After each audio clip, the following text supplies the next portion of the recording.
Genesis 1. In the beginning, when God created the heavens and the earth was a formless void, and darkness covered the face of the deep, while a wind from God swept over the face of the waters. Then God said, "Let there be light." And there was light. And God saw that the light was good. And God separated the light from the darkness. God called the light day, and the darkness he called night. And there was evening, and there was morning, the first day. And God said, "Let there be a dome in the midst of the waters, and let it separate the waters from the waters." So God made the dome, and separated the waters that were under the dome from the waters that were above the dome. And it was so. God called the dome sky. And there was evening, and there was morning, the second day. And God said, "Let the waters under the sky be gathered together into one place, and let the dry land appear." And it was so. God called the dry land earth, and the waters that were gathered together he called seas. And God saw that it was good. Then God said, "Let the earth put forth vegetation, plants yielding seed, and fruit trees of every kind on earth that bear fruit with the seed in it." And it was so. The earth brought forth vegetation, plants yielding seed of every kind, and trees of every kind bearing fruit with the seed in it. And God saw that it was good. And there was evening, and there was morning, the third day. And God said, "Let there be lights in the dome of the sky to separate the day from the night, and let them be for signs and for seasons and for days and years. And let them be lights in the dome of the sky to give light upon the earth." And it was so. God made the two great lights, the greater light to rule the day, and the lesser light to rule the night, and the stars.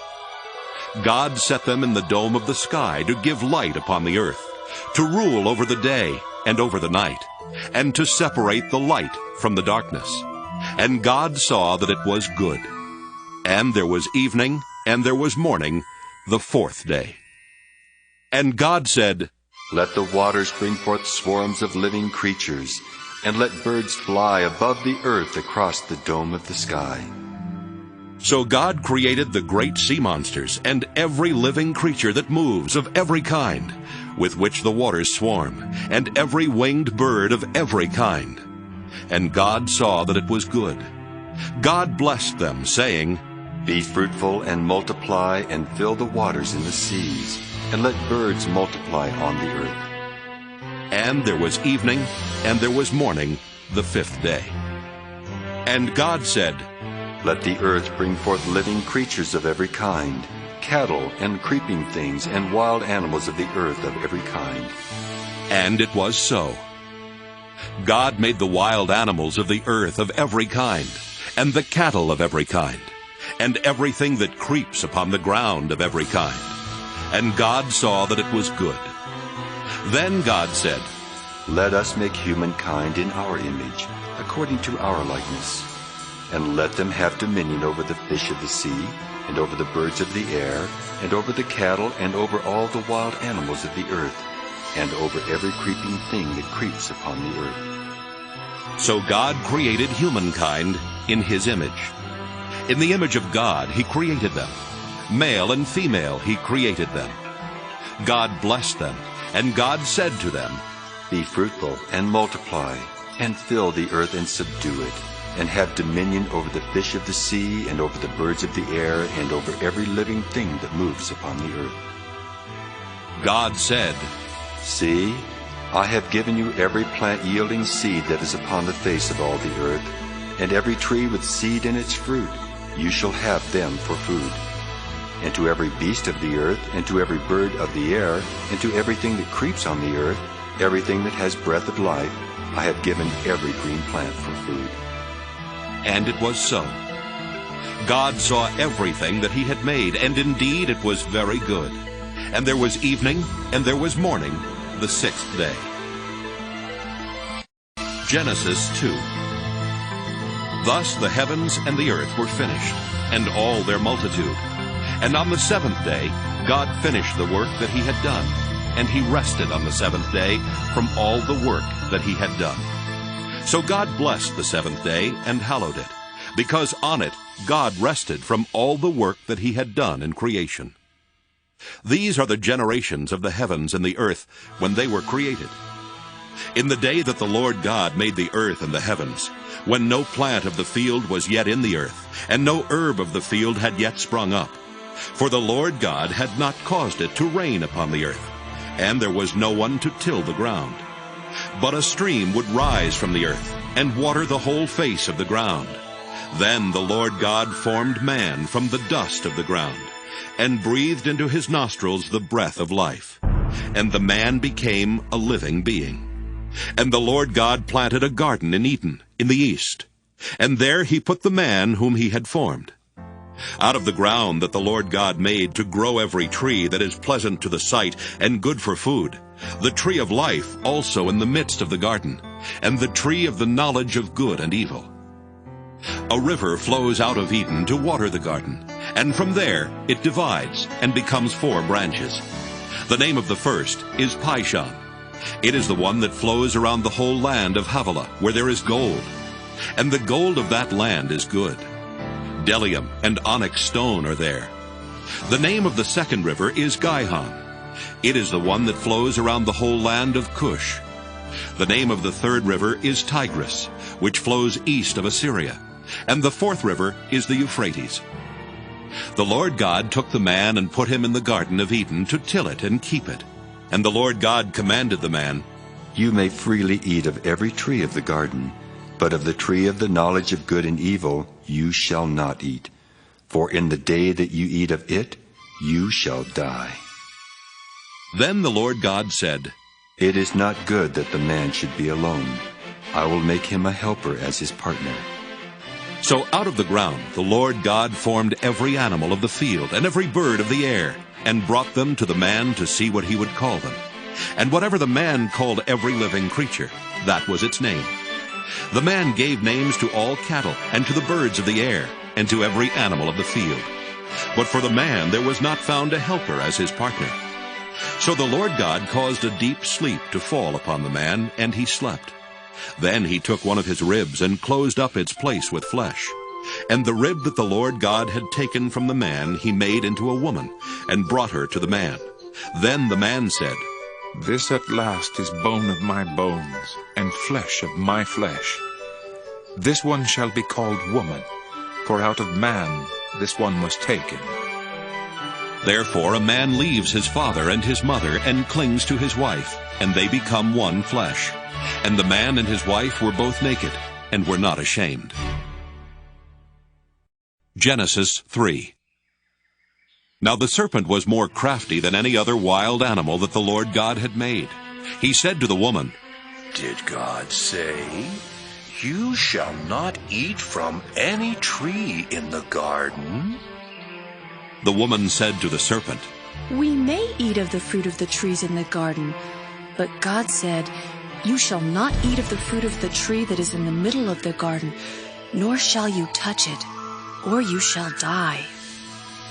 But the serpent said to the woman, You will not die, for God knows that when you eat of it, your eyes will be opened, and you will be like God, knowing good and evil. So when the woman saw that the tree was good for food, and that it was a delight to the eyes, and that the tree was to be desired to make one wise, she took of its fruit and ate. And she also gave some to her husband, who was with her, and he ate. Then the eyes of both were opened, and they knew that they were naked. And they sewed fig leaves together and made loincloths for themselves.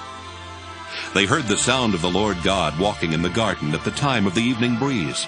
And the man and his wife hid themselves from the presence of the Lord God among the trees of the garden. But the Lord God called to the man and said to him, Where are you? He said, I heard the sound of you in the garden, and I was afraid because I was naked, and I hid myself.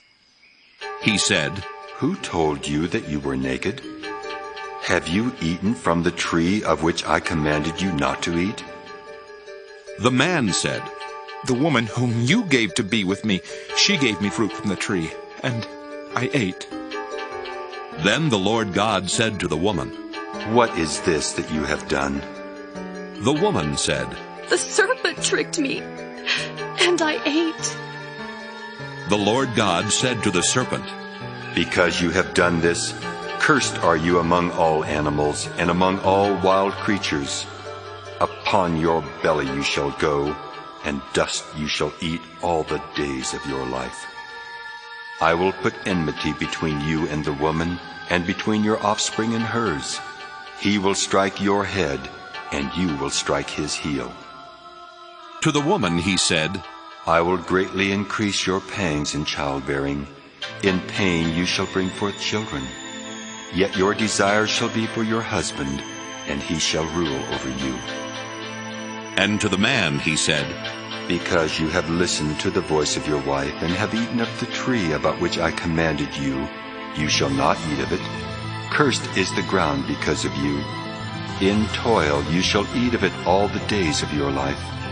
Thorns and thistles it shall bring forth for you, and you shall eat the plants of the field. By the sweat of your face you shall eat bread until you return to the ground, for out of it you were taken. You are dust, and to dust you shall return. The man named his wife Eve, because she was the mother of all living. And the Lord God made garments of skins for the man and for his wife, and clothed them. Then the Lord God said, See, the man has become like one of us, knowing good and evil. And now he might reach out his hand and take also from the tree of life, and eat, and live forever. Therefore the Lord God sent him forth from the Garden of Eden to till the ground from which he was taken. He drove out the man, and at the east of the Garden of Eden he placed the cherubim, and a sword flaming and turning to guard the way to the tree of life. Genesis 4. Now the man knew his wife Eve, and she conceived and bore Cain, saying, I have produced a man with the help of the Lord. Next she bore his brother Abel. Now Abel was a keeper of sheep, and Cain a tiller of the ground. In the course of time Cain brought to the Lord an offering of the fruit of the ground, and Abel for his part brought of the firstlings of his flock, their fat portions. And the Lord had regard for Abel and his offering, but for Cain and his offering he had no regard. So Cain was very angry, and his countenance fell. The Lord said to Cain, Why are you angry, and why has your countenance fallen? If you do well, will you not be accepted? And if you do not do well, sin is lurking at the door. Its desire is for you, but you must master it. Cain said to his brother Abel, Let us go out to the field. And when they were in the field, Cain rose up against his brother Abel and killed him. Then the Lord said to Cain, Where is your brother Abel? He said, I do not know. Am I my brother's keeper? And the Lord said, What have you done? Listen, your brother's blood is crying out to me from the ground. And now you are cursed from the ground, which has opened its mouth to receive your brother's blood from your hand. When you till the ground, it will no longer yield to you its strength. You will be a fugitive and a wanderer on the earth. Cain said to the Lord, My punishment is greater than I can bear. Today you have driven me away from the soil, and I shall be hidden from your face. I shall be a fugitive and a wanderer on the earth, and anyone who meets me may kill me. Then the Lord said to him, Not so. Whoever kills Cain will suffer a sevenfold vengeance. And the Lord put a mark on Cain, so that no one who came upon him would kill him. Then Cain went away from the presence of the Lord and settled in the land of Nod, east of Eden. Cain knew his wife, and she conceived and bore Enoch. And he built a city and named it Enoch after his son Enoch. To Enoch was born Irad, and Irad was the father of Mehujael, and Mehujael the father of Methushael, and Methushael the father of Lamech. Lamech took 2 wives. The name of the one was Adah, and the name of the other Zillah. Adah bore Jabal. He was the ancestor of those who live in tents and have livestock. His brother's name was Jubal. He was the ancestor of all those who play the lyre and pipe. Zillah bore Tubal Cain, who made all kinds of bronze and iron tools. The sister of Tubal Cain was Naamah. Lamech said to his wives, Ada and Zillah, hear my voice. You wives of Lamech, listen to what I say. I have killed a man for wounding me, a young man for striking me.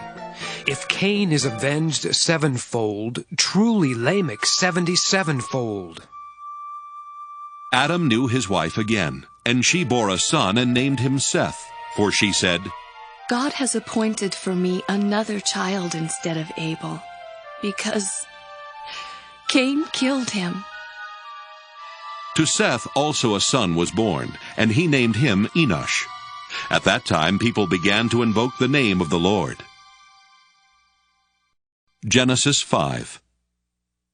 This is the list of the descendants of Adam. When God created humankind, he made them in the likeness of God.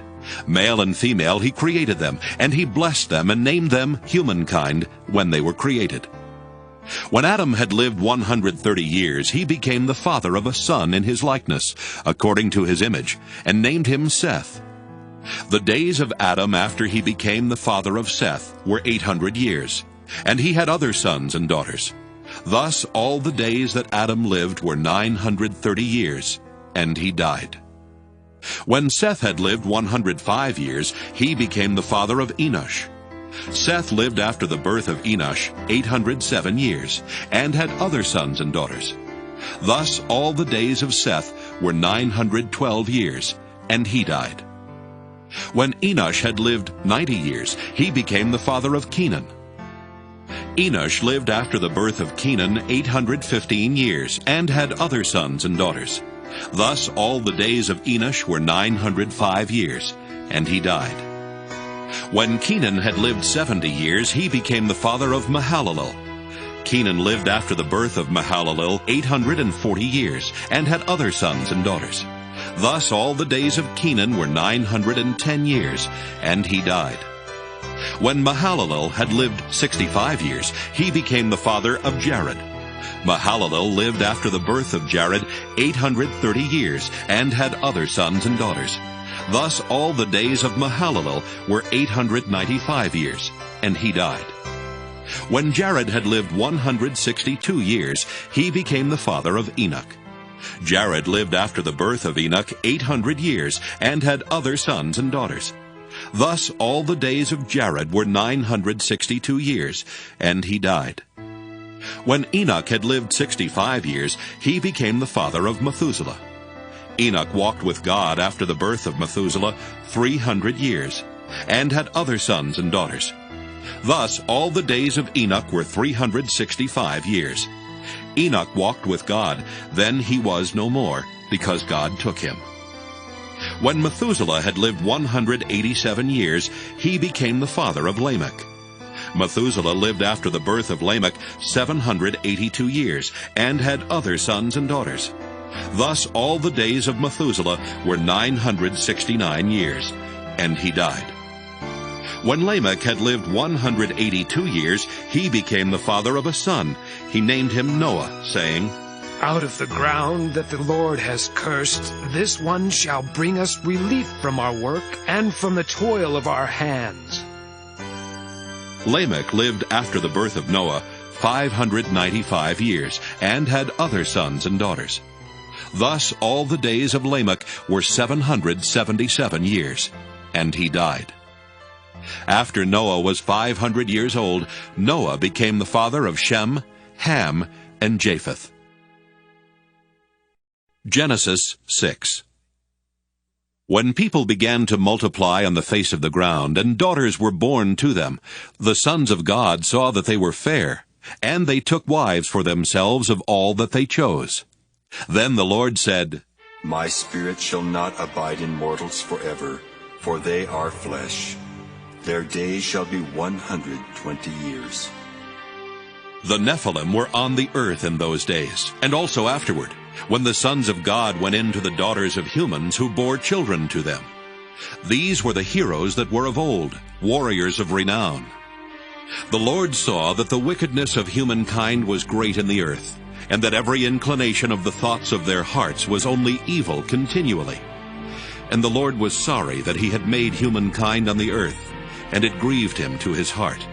So the Lord said, I will blot out from the earth the human beings I have created, people, together with animals and creeping things and birds of the air, for I am sorry that I have made them. But Noah found favor in the sight of the Lord. These are the descendants of Noah. Noah was a righteous man, blameless in his generation. Noah walked with God. And Noah had 3 sons, Shem, Ham, and Japheth. Now the earth was corrupt in God's sight, and the earth was filled with violence. And God saw that the earth was corrupt, for all flesh had corrupted its ways upon the earth. And God said to Noah, I have determined to make an end of all flesh, for the earth is filled with violence because of them. Now I am going to destroy them along with the earth. Make yourself an ark of cypress wood. Make rooms in the ark and cover it inside and out with pitch. This is how you are to make it. The length of the ark, 300 cubits. Its width, 50 cubits. And its height, 30 cubits. Make a roof for the ark and finish it to a cubit above. And put the door of the ark in its side. Make it with lower, second, and third decks. For my part, I am going to bring a flood of waters on the earth, to destroy from under heaven all flesh in which is the breath of life. Everything that is on the earth shall die. But I will establish my covenant with you, and you shall come into the ark, you, your sons, your wife, and your sons' wives with you.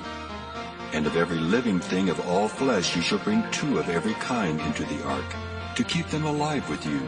They shall be male and female. Of the birds according to their kinds, and of the animals according to their kinds, of every creeping thing of the ground according to its kind. 2 of every kind shall come into you to keep them alive. Also take with you every kind of food that is eaten, and store it up, and it shall serve as food for you and for them. Noah did this. He did all that God commanded him. Genesis 7. Then the Lord said to Noah, Go into the ark, you and all your household, for I have seen that you alone are righteous before me in this generation. Take with you 7 pairs of all clean animals, the male and its mate, and a pair of the animals that are not clean, the male and its mate, and 7 pairs of the birds of the air also, male and female, to keep their kind alive on the face of all the earth. For in 7 days I will send rain on the earth for 40 days and 40 nights, and every living thing that I have made I will blot out from the face of the ground. And Noah did all that the Lord had commanded him. Noah was 600 years old when the flood of waters came on the earth, and Noah with his sons and his wife and his sons' wives went into the ark to escape the waters of the flood. Of clean animals, and of animals that are not clean, and of birds, and of everything that creeps on the ground, 2 and 2, male and female, went into the ark with Noah, as God had commanded Noah. And after 7 days, the waters of the flood came on the earth. In the 600th year of Noah's life, in the 2nd month, on the 17th day of the month, on that day all the fountains of the great deep burst forth, and the windows of the heavens were opened. The rain fell on the earth 40 days and 40 nights. On the very same day, Noah with his sons Shem and Ham and Japheth, and Noah's wife, and the 3 wives of his sons entered the ark. They and every wild animal of every kind, and all domestic animals of every kind, and every creeping thing that creeps on the earth, and every bird of every kind, every bird, every winged creature. They went into the ark with Noah, 2 and 2 of all flesh, in which there was the breath of life. And those that entered, male and female of all flesh, went in as God had commanded him, and the Lord shut him in. The flood continued 40 days on the earth, and the waters increased and bore up the ark, and it rose high above the earth. The waters swelled and increased greatly on the earth, and the ark floated on the face of the waters. The waters swelled so mightily on the earth that all the high mountains under the whole heaven were covered. The waters swelled above the mountains, covering them 15 cubits deep. And all flesh died that moved on the earth, birds, domestic animals, wild animals, all swarming creatures that swarm on the earth, and all human beings. Everything on dry land in whose nostrils was the breath of life died. He blotted out every living thing that was on the face of the ground, human beings and animals and creeping things and birds of the air. They were blotted out from the earth. Only Noah was left, and those that were with him in the ark. And the waters swelled on the earth for 150 days. Genesis 8. But God remembered Noah, and all the wild animals and all the domestic animals that were with him in the ark. And God made a wind blow over the earth, and the waters subsided. The fountains of the deep and the windows of the heavens were closed. The rain from the heavens was restrained, and the waters gradually receded from the earth.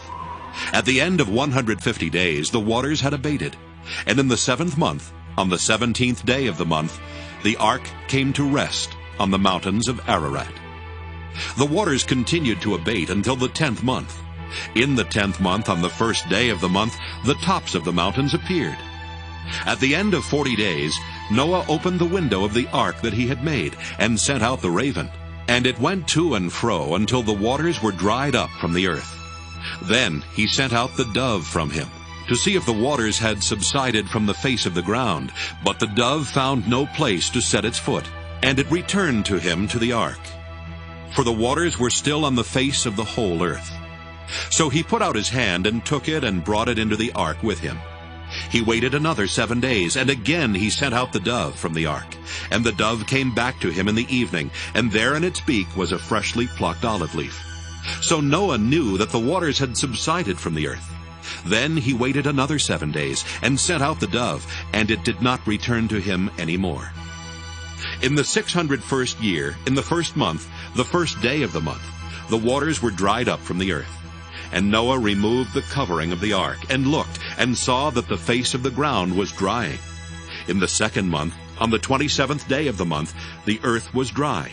Then God said to Noah, Go out of the ark, you and your wife and your sons wives with you.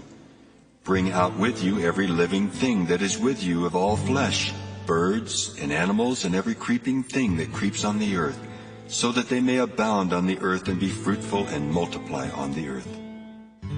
So Noah went out with his sons and his wife and his sons' wives, and every animal, every creeping thing, and every bird, everything that moves on the earth, went out of the ark by families. Then Noah built an altar to the Lord, and took of every clean animal and of every clean bird, and offered burnt offerings on the altar. And when the Lord smelled the pleasing odor, the Lord said in his heart, I will never again curse the ground because of humankind, for the inclination of the human heart is evil from youth. Nor will I ever again destroy every living creature as I have done. As long as the earth endures, seed time and harvest, cold and heat, summer and winter, day and night shall not cease.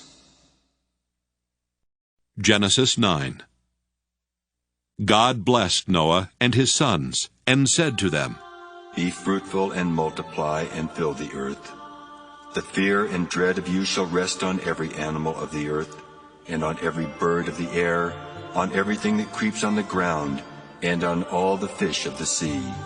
Into your hand they are delivered. Every moving thing that lives shall be food for you, and just as I gave you the green plants, I give you everything. Only you shall not eat flesh with its life, that is, its blood. For your own lifeblood I will surely require a reckoning.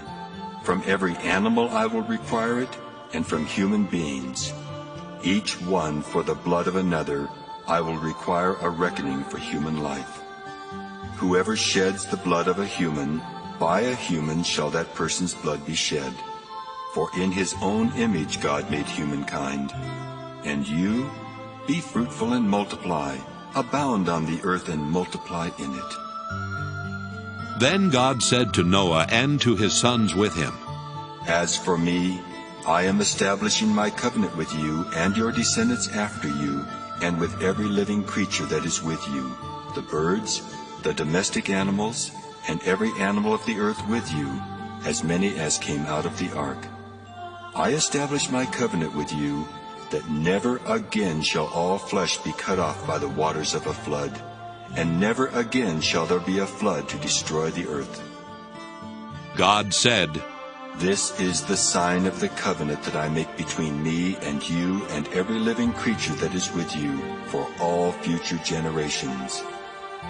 I have set my bow in the clouds, and it shall be a sign of the covenant between me and the earth.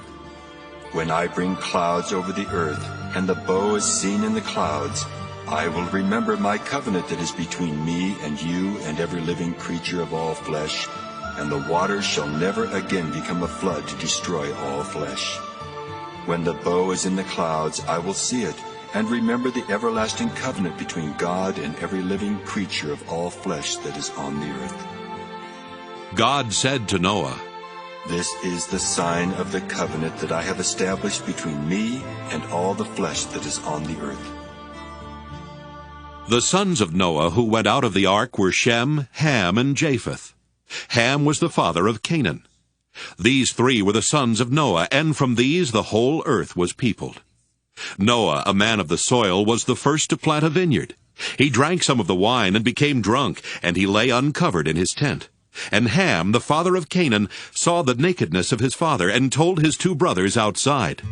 Then Shem and Japheth took a garment, laid it on both their shoulders, and walked backward, and covered the nakedness of their father. Their faces were turned away, and they did not see their father's nakedness. When Noah awoke from his wine, and knew what his youngest son had done to him, he said, Cursed be Canaan! Lowest of slaves shall he be to his brothers. He also said, Blessed by the Lord my God be Shem, and let Canaan be his slave. May God make space for Japheth, and let him live in the tents of Shem, and let Canaan be his slave. After the flood, Noah lived 350 years. All the days of Noah were 950 years, and he died. Genesis 10. These are the descendants of Noah's sons, Shem, Ham, and Japheth. Children were born to them after the flood. The descendants of Japheth: Gomer, Magog, Madai, Javan, Tubal, Meshech, and Tyrus. The descendants of Gomer: Ashkenaz, Riphath, and Togarmah. The descendants of Javan: Elisha, Tarshish, Kittim, and Rodanim. From these the coastland peoples spread.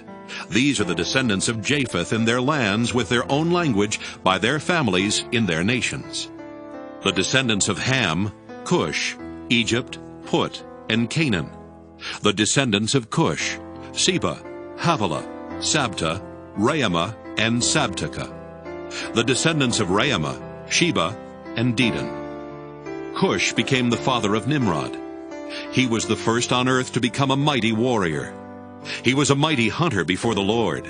Therefore it is said, like Nimrod, a mighty hunter before the Lord. The beginning of his kingdom was Babel, Erech, and Akkad, all of them in the land of Shinar.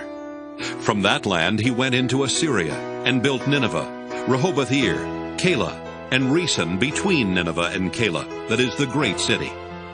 Egypt became the father of Ludum, Anamim, Lehabim, Naphtuhim, Pathrusim, Casluhim, and Caphtorim, from which the Philistines come. Canaan became the father of Sidon, his firstborn, and Heth, and the Jebusites, the Amorites, the Girgashites, the Hivites, the Arkites, the Sinites, the Arvadites, the Zemarites, and the Hamathites. Afterward the families of the Canaanites spread abroad, and the territory of the Canaanites extended from Sidon in the direction of Gerar, as far as Gaza, and in the direction of Sodom, Gomorrah, Admah, and Zeboim, as far as Lasha.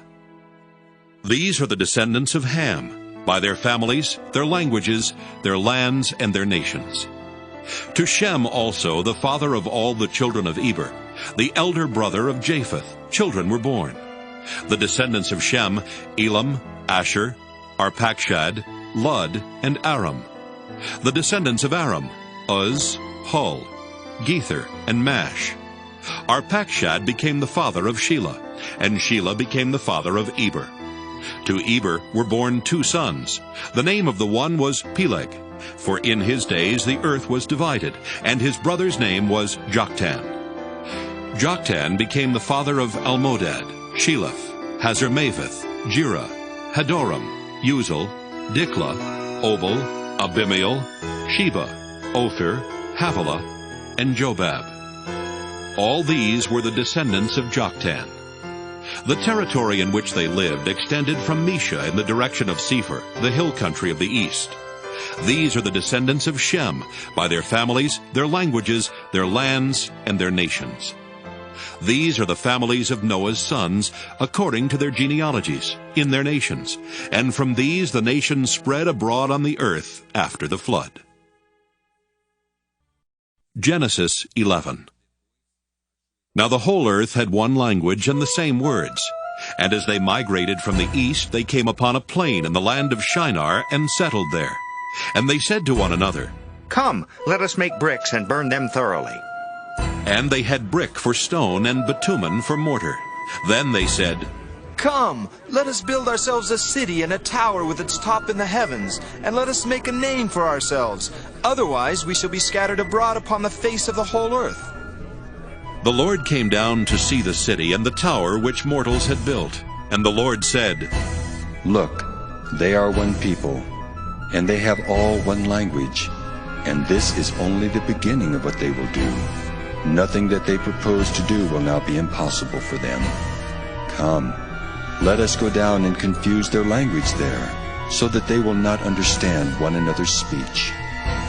So the Lord scattered them abroad from there over the face of all the earth, and they left off building the city. Therefore it was called Babel, because there the Lord confused the language of all the earth. And from there the Lord scattered them abroad over the face of all the earth. These are the descendants of Shem. When Shem was 100 years old, he became the father of Arpachshad, 2 years after the flood.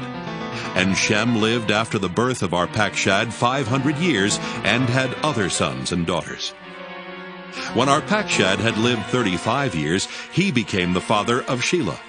And Arpachshad lived after the birth of Shelah 403 years, and had other sons and daughters. When Shelah had lived 30 years, he became the father of Eber.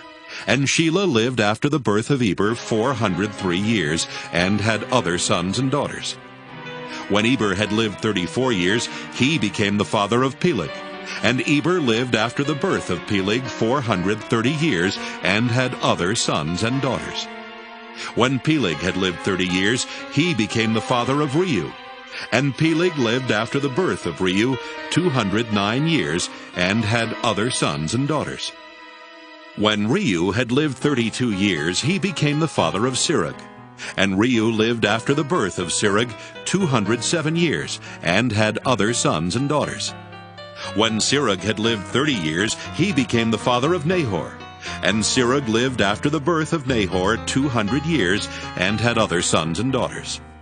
When Nahor had lived 29 years, he became the father of Terah. And Nahor lived after the birth of Terah 119 years, and had other sons and daughters. When Terah had lived 70 years, he became the father of Abram, Nahor, and Haran. Now these are the descendants of Terah. Terah was the father of Abram, Nahor, and Haran. And Haran was the father of Lot. Haran died before his father Terah in the land of his birth, in Ur of the Chaldeans. Abram and Nahor took wives. The name of Abram's wife was Sarai, and the name of Nahor's wife was Milcah. She was the daughter of Haran, the father of Milcah and Iscah. Now Sarai was barren. She had no child. Terah took his son Abram and his grandson Lot, son of Haran, and his daughter-in-law Sarai, his son Abram's wife, and they went out together from Ur of the Chaldeans to go into the land of Canaan. But when they came to Haran, they settled there. The days of Terah were 205 years, and Terah died in Haran. Genesis 12. Now the Lord said to Abram, Go from your country and your kindred and your father's house to the land that I will show you. I will make of you a great nation, and I will bless you and make your name great, so that you will be a blessing. I will bless those who bless you, and the one who curses you I will curse. And in you all the families of the earth shall be blessed. So Abram went as the Lord had told him, and Lot went with him. Abram was 75 years old when he departed from Haran. Abram took his wife Sarai and his brother's son Lot, and all the possessions that they had gathered, and the persons whom they had acquired in Haran. And they set forth to go to the land of Canaan. When they had come to the land of Canaan, Abram passed through the land to the place at Shechem, to the oak of Moreh. At that time the Canaanites were in the land. Then the Lord appeared to Abram and said, To your offspring I will give this land. So he built there an altar to the Lord who had appeared to him. From there he moved on to the hill country on the east of Bethel and pitched his tent, with Bethel on the west and Ai on the east. And there he built an altar to the Lord, and invoked the name of the Lord. And Abram journeyed on by stages toward the Negev. Now there was a famine in the land. So Abram went down to Egypt to reside there as an alien, for the famine was severe in the land. When he was about to enter Egypt, he said to his wife Sarai, I know well that you are a woman beautiful in appearance, and when the Egyptians see you, they will say, This is his wife. Then they will kill me, but they will let you live.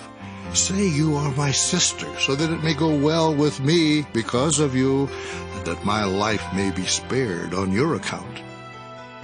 When Abram entered Egypt, the Egyptians saw that the woman was very beautiful. When the officials of Pharaoh saw her, they praised her to Pharaoh, and the woman was taken into Pharaoh's house.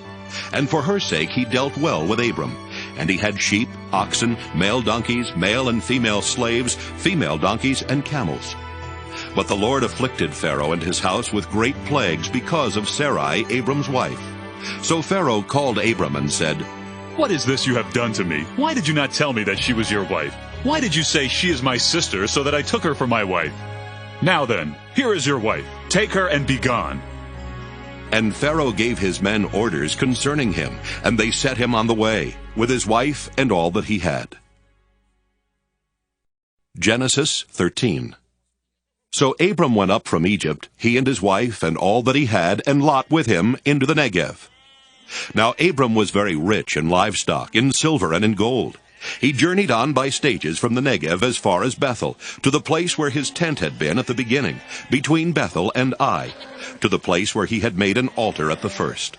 And there Abram called on the name of the Lord. Now Lot, who went with Abram, also had flocks and herds and tents, so that the land could not support both of them living together. For their possessions were so great that they could not live together, and there was strife between the herders of Abram's livestock and the herders of Lot's livestock. At that time the Canaanites and the Perizzites lived in the land. Then Abram said to Lot, Let there be no strife between you and me, and between your herders and my herders, for we are kindred. Is not the whole land before you?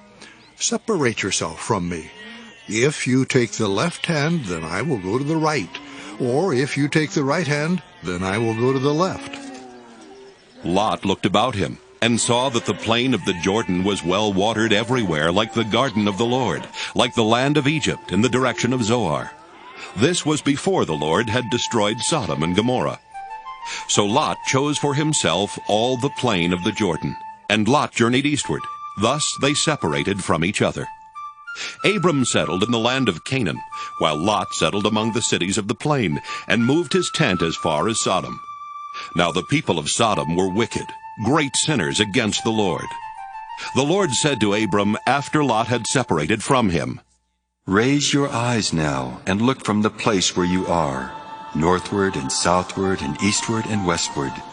For all the land that you see I will give to you and to your offspring forever. I will make your offspring like the dust of the earth, so that if one can count the dust of the earth, your offspring also can be counted.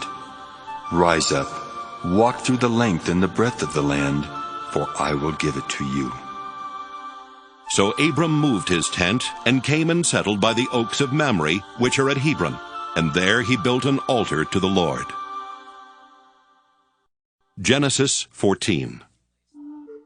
In the days of King Amraphel of Shinar, King Arioch of Elasar, King Chedorlaomer of Elam, and King Tidal of Goyim, these kings made war with King Bera of Sodom, King Bersha of Gomorrah, King Shinab of Admah, King Shemeber of Zeboim, and the king of Bela, that is Zoar. All these joined forces in the valley of Siddim, that is the Dead Sea. 12 years they had served Chedorlaomer, but in the 13th year they rebelled. In the 14th year, Chedorlaomer and the kings who were with him came and subdued the Rephaim in Ashtaroth Karnaim, the Zuzim in Ham, the Emim in Sheva Kiriathaim, and the Horites in the hill country of Seir as far as El Paran, on the edge of the wilderness. Then they turned back and came to En-Mishpat, that is Kadesh, and subdued all the country of the Amalekites, and also the Amorites, who lived in Hazanon Tamar. Then the king of Sodom, the king of Gomorrah, the king of Admah, the king of Zeboim, and the king of Bela, that is Zoar, went out and they joined battle in the valley of Siddim with King Chedorlaomer of Elam, King Tidal of Goyim, King Amraphel of Shinar, and King Arioch of Elasar, 4 kings against 5. Now the valley of Siddim was full of bitumen pits, and as the kings of Sodom and Gomorrah fled, some fell into them, and the rest fled to the hill country. So the enemy took all the goods of Sodom and Gomorrah, and all their provisions, and went their way. They also took Lot, the son of Abram's brother, who lived in Sodom, and his goods, and departed. Then one who had escaped came and told Abram the Hebrew, who was living by the oaks of Mamre the Amorite, brother of Eshcol, and of Aner. These were allies of Abram. When Abram heard that his nephew had been taken captive, he led forth his trained men, born in his house, 318 of them, and went in pursuit as far as Dan. He divided his forces against them by night, he and his servants, and routed them and pursued them to Hobah, north of Damascus. Then he brought back all the goods, and also brought back his nephew Lot with his goods, and the women and the people. After his return from the defeat of Chedorlaomer and the kings who were with him, the king of Sodom went out to meet him at the valley of Sheva, that is the king's valley. And King Melchizedek of Salem brought out bread and wine. He was priest of God Most High. He blessed him and said, Blessed be Abram by God Most High, maker of heaven and earth. And blessed be God Most High, who has delivered your enemies into your hand. And Abram gave him 1/10 of everything. Then the king of Sodom said to Abram, Give me the persons, but take the goods for yourself. But Abram said to the king of Sodom, I have sworn to the Lord God Most High, maker of heaven and earth, that I would not take a thread or a sandal thong or anything that is yours, so that you might not say, I have made Abram rich. I will take nothing but what the young men have eaten, and the share of the men who went with me, Aner, Eshcol, and Mamre, let them take their share. Genesis 15. After these things the word of the Lord came to Abram in a vision. Do not be afraid, Abram. I am your shield. Your reward shall be very great. But Abram said, O Lord God, what will you give me? For I continue childless, and the heir of my house is Eliezer of Damascus. And Abram said, You have given me no offspring, and so a slave born in my house is to be my heir. But the word of the Lord came to him. This man shall not be your heir. No one but your very own issue shall be your heir. He brought him outside and said, Look toward the heaven and count the stars, if you are able to count them. Then he said to him, So shall your descendants be. And he believed the Lord, and the Lord reckoned it to him as righteousness. Then he said to him, I am the Lord, who brought you from Ur of the Chaldeans, to give you this land to possess. But he said, O Lord God, how am I to know that I shall possess it? He said to him, Bring me a heifer 3 years old, a female goat 3 years old, a ram 3 years old, a turtle dove, and a young pigeon. He brought him all these and cut them in two, laying each half over against the other. But he did not cut the birds in two. And when birds of prey came down on the carcasses, Abram drove them away. As the sun was going down, a deep sleep fell upon Abram, and a deep and terrifying darkness descended upon him. Then the Lord said to Abram, Know this for certain, that your offspring shall be aliens in a land that is not theirs, and shall be slaves there, and they shall be oppressed for 400 years.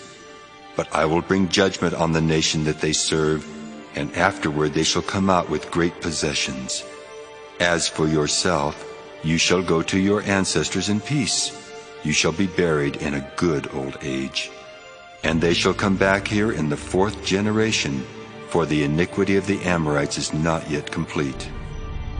When the sun had gone down and it was dark, a smoking firepot and a flaming torch passed between these pieces. On that day the Lord made a covenant with Abram, saying, To your descendants I give this land, from the river of Egypt to the great river, the river Euphrates, the land of the Kenites, the Kenizzites, the Cadmonites, the Hittites, the Perizzites, the Rephaim, the Amorites, the Canaanites, the Girgashites, and the Jebusites. Genesis 16. Now Sarai, Abram's wife, bore him no children. She had an Egyptian slave girl whose name was Hagar, and Sarai said to Abram, You see that the Lord has prevented me from bearing children. Go into my slave girl. It may be that I shall obtain children by her. And Abram listened to the voice of Sarai. So after Abram had lived 10 years in the land of Canaan, Sarai, Abram's wife, took Hagar the Egyptian, her slave girl, and gave her to her husband Abram as a wife. He went in to Hagar, and she conceived. And when she saw that she had conceived, she looked with contempt on her mistress. Then Sarai said to Abram, May the wrong done to me be on you. I gave my slave girl to your embrace, and when she saw that she had conceived, she looked on me with contempt. May the Lord judge between you and me. But Abram said to Sarai, Your slave girl is in your power. Do to her as you please. Then Sarai dealt harshly with her, and she ran away from her. The angel of the Lord found her by a spring of water in the wilderness, the spring on the way to Shur. And he said, Hagar, slave girl of Sarai, where have you come from? And where are you going? She said, I am running away from my mistress Sarai. The angel of the Lord said to her, Return to your mistress and submit to her. The angel of the Lord also said to her, I will so greatly multiply your offspring that they cannot be counted for multitude. And the angel of the Lord said to her, Now you have conceived and shall bear a son. You shall call him Ishmael, for the Lord has given heed to your affliction. He shall be a wild ass of a man, with his hand against everyone, and everyone's hand against him, and he shall live at odds with all his kin. So she named the Lord who spoke to her. You are Elroy. For she said, Have I really seen God and remained alive after seeing him? Therefore the well was called Beer-lahai-roi. It lies between Kadesh and Bered. Hagar bore Abram a son, and Abram named his son whom Hagar bore Ishmael.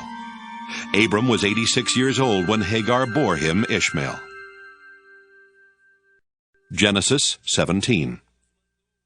When Abram was 99 years old, the Lord appeared to Abram and said to him, I am God Almighty.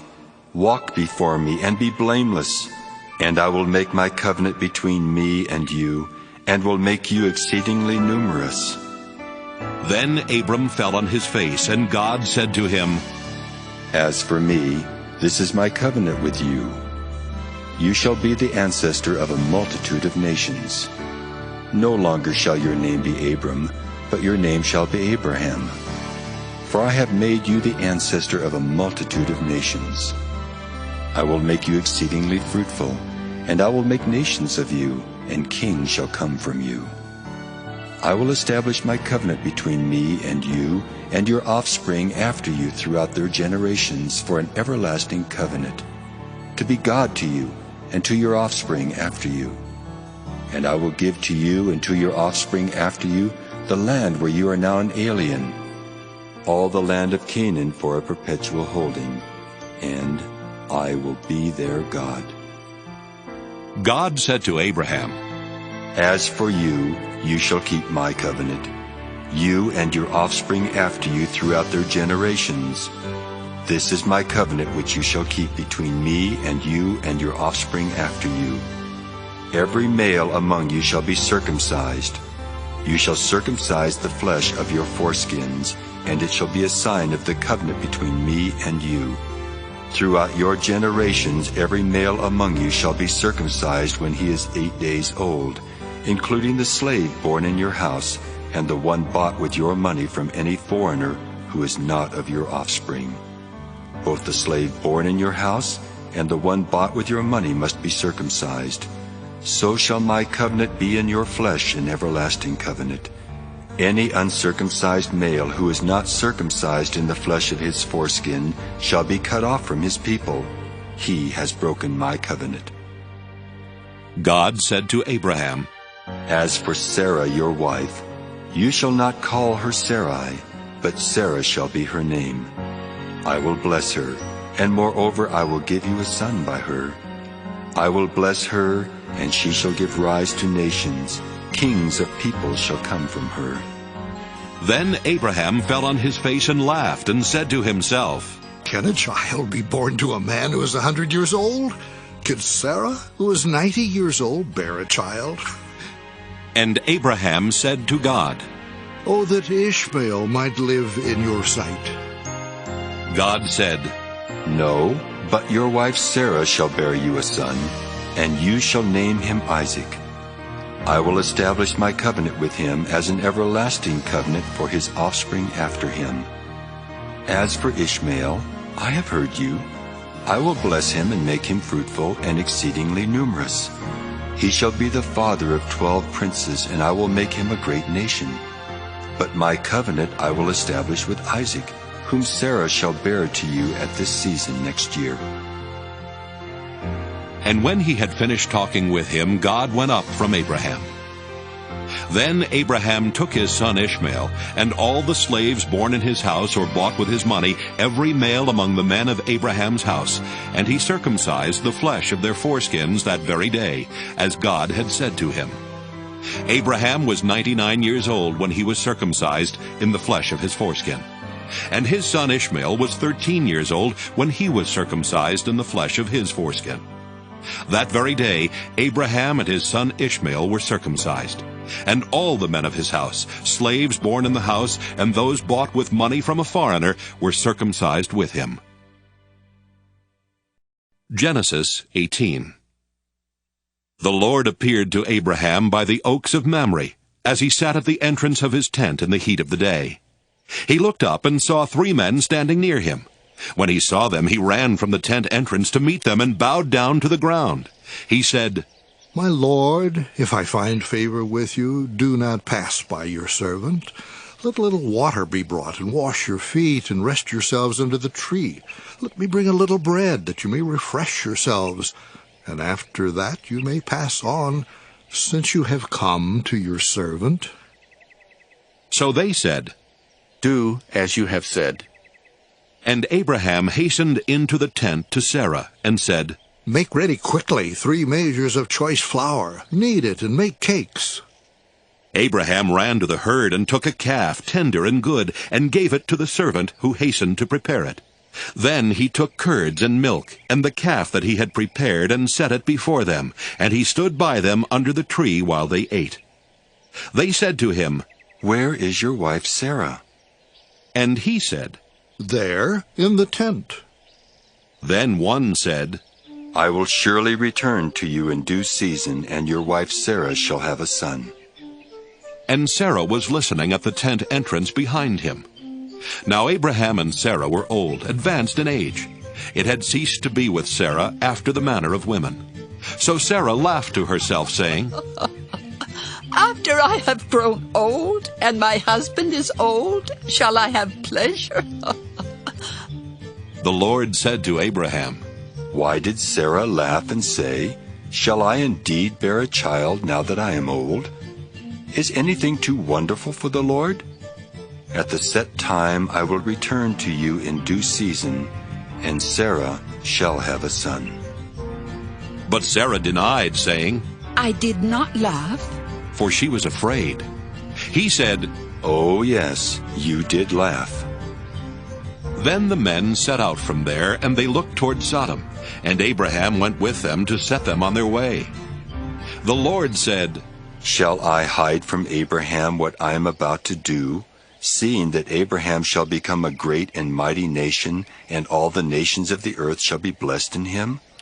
No, for I have chosen him, that he may charge his children and his household after him to keep the way of the Lord, by doing righteousness and justice, so that the Lord may bring about for Abraham what he has promised him. Then the Lord said, How great is the outcry against Sodom and Gomorrah, and how very grave their sin. I must go down and see whether they have done altogether according to the outcry that has come to me, and if not, I will know. So the men turned from there and went toward Sodom, while Abraham remained standing before the Lord. Then Abraham came near and said, Will you indeed sweep away the righteous with the wicked? Suppose there are 50 righteous within the city. Will you then sweep away the place and not forgive it for the 50 righteous who are in it? Far be it from you to do such a thing, to slay the righteous with the wicked, so that the righteous fare as the wicked. Far be that from you. Shall not the judge of all the earth do what is just? And the Lord said, If I find at Sodom 50 righteous in the city, I will forgive the whole place for their sake.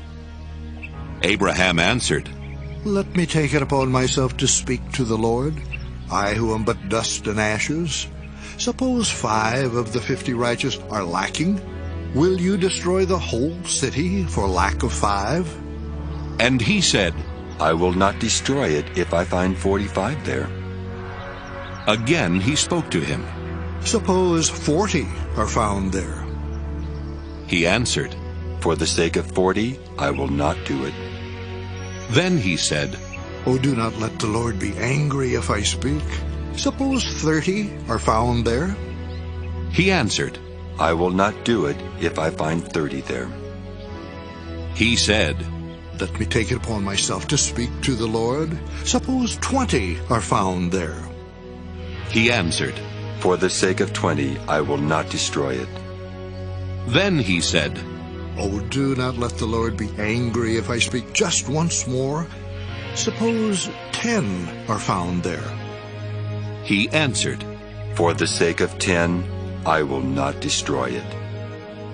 And the Lord went his way when he had finished speaking to Abraham, and Abraham returned to his place.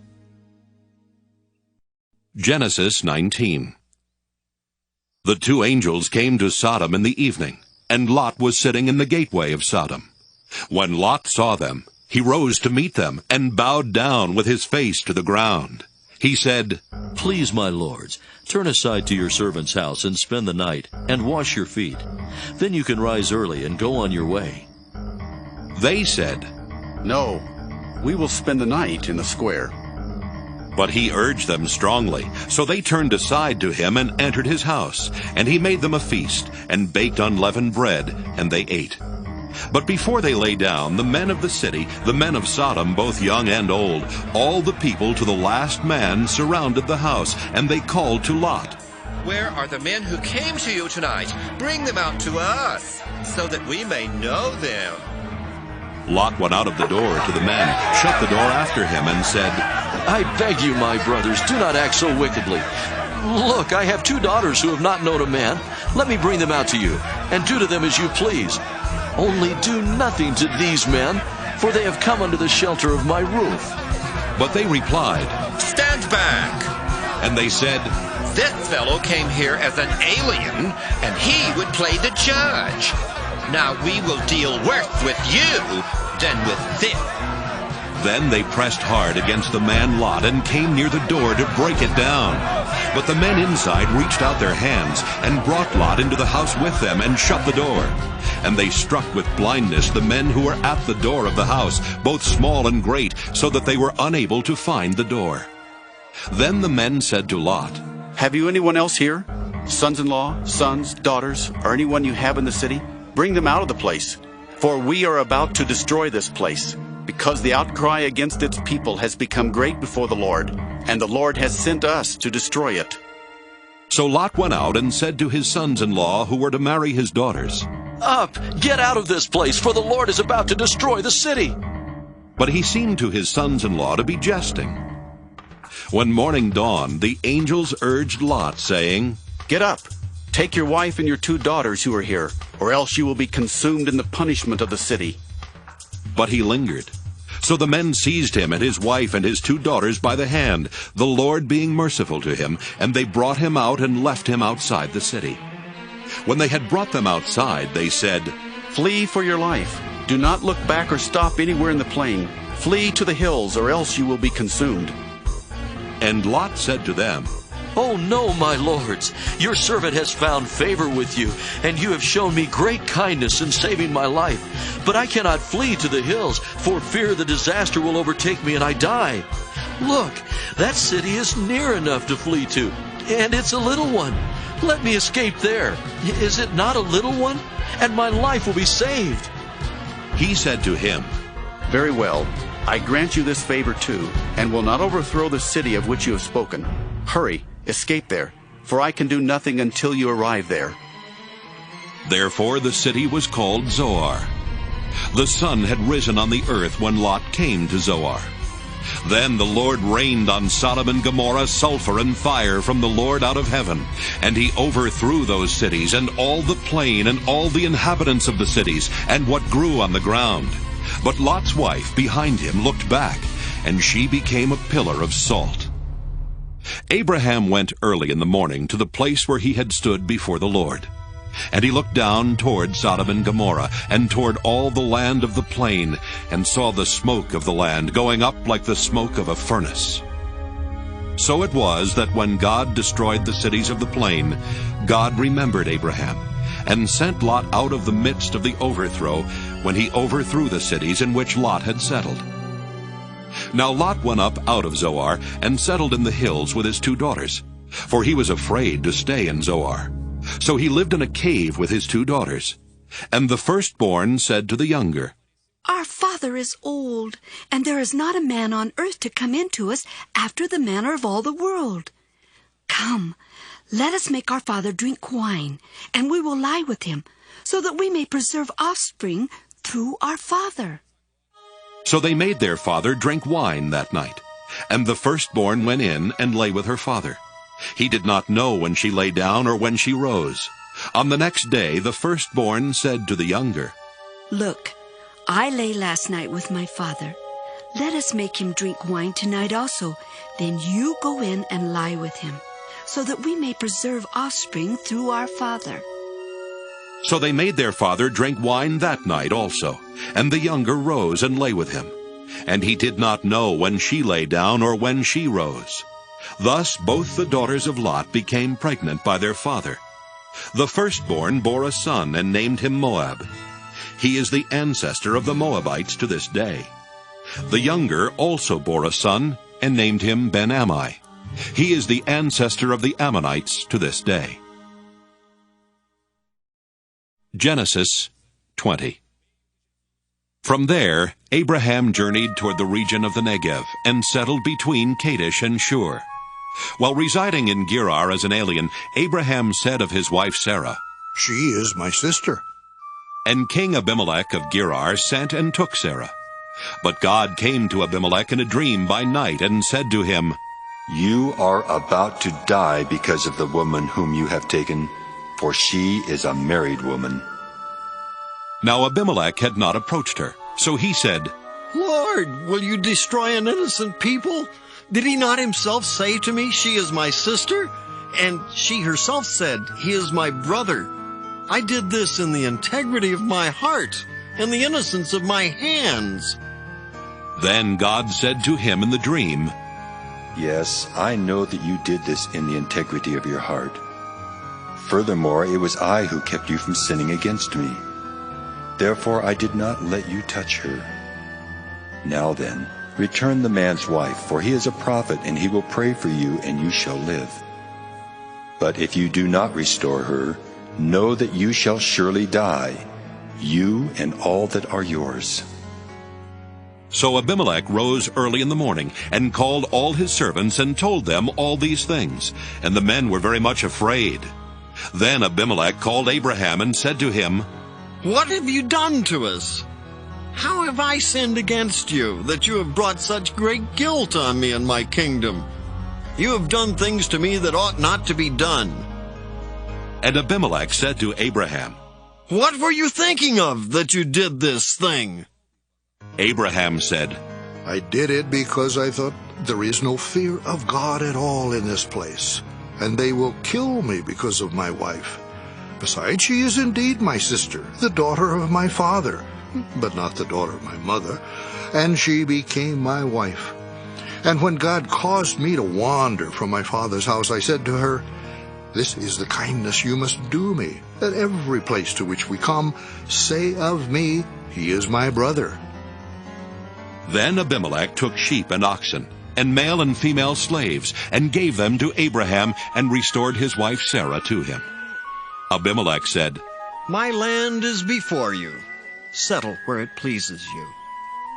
To Sarah he said, "Look, I have given your brother 1,000 pieces of silver. It is your exoneration before all who are with you. You are completely vindicated." Then Abraham prayed to God, and God healed Abimelech, and also healed his wife and female slaves, so that they bore children. For the Lord had closed fast all the wombs of the house of Abimelech because of Sarah, Abraham's wife. Genesis 21. The Lord dealt with Sarah as he had said, and the Lord did for Sarah as he had promised. Sarah conceived and bore Abraham a son in his old age, at the time of which God had spoken to him. Abraham gave the name Isaac to his son, whom Sarah bore him.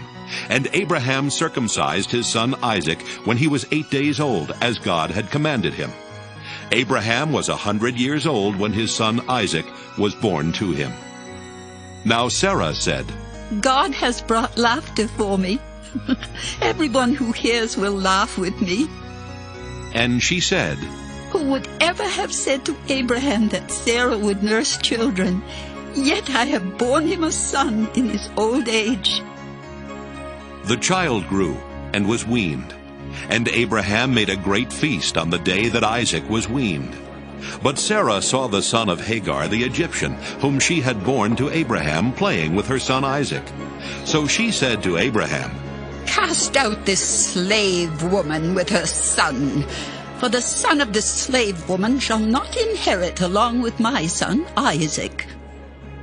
The matter was very distressing to Abraham on account of his son. But God said to Abraham, "Do not be distressed because of the boy and because of your slave woman.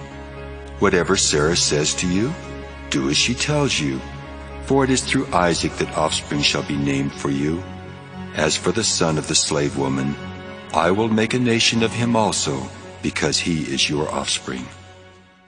So Abraham rose early in the morning and took bread and a skin of water and gave it to Hagar, putting it on her shoulder along with the child, and sent her away. And she departed and wandered about in the wilderness of Beersheba. When the water in the skin was gone, she cast the child under one of the bushes. Then she went and sat down opposite him a good way off, about the distance of a bow shot. For she said, "Do not let me look on the death of the child." And as she sat opposite him, she lifted up her voice and wept. And God heard the voice of the boy. And the angel of God called to Hagar from heaven and said to her, "What troubles you, Hagar? Do not be afraid, for God has heard the voice of the boy where he is. Come, lift up the boy and hold him fast with your hand, for I will make a great nation of him." Then God opened her eyes, and she saw a well of water. She went and filled the skin with water and gave the boy a drink. God was with the boy, and he grew up. He lived in the wilderness and became an expert with the bow. He lived in the wilderness of Paran, and his mother got a wife for him from the land of Egypt. At that time Abimelech, with Phicol, the commander of his army, said to Abraham, God is with you in all that you do. Now therefore swear to me here by God that you will not deal falsely with me, or with my offspring, or with my posterity, but as I have dealt loyally with you, you will deal with me and with the land where you have resided as an alien. And Abraham said, I swear it. When Abraham complained to Abimelech about a well of water that Abimelech's servants had seized, Abimelech said, I do not know who has done this. You did not tell me, and I have not heard of it until today.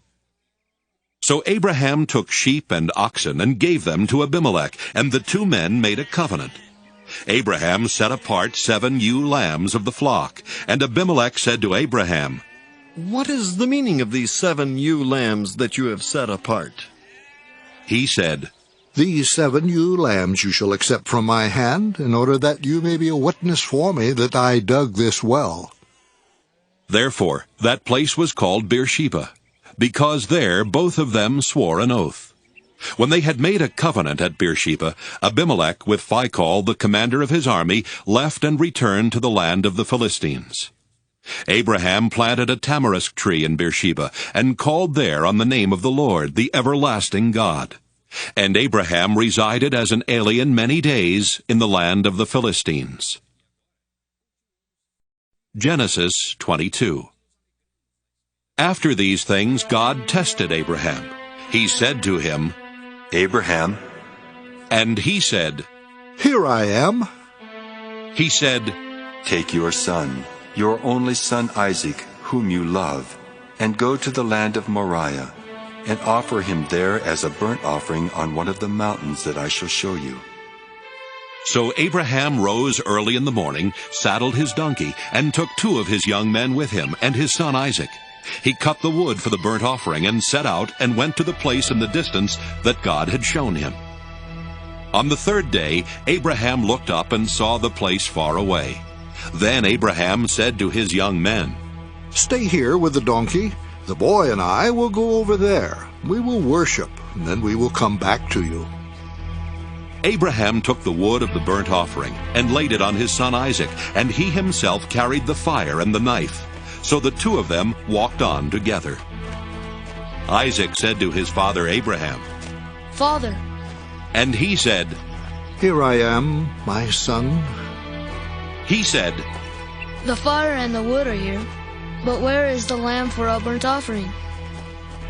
Abraham said, God himself will provide the lamb for a burnt offering, my son. So the 2 of them walked on together.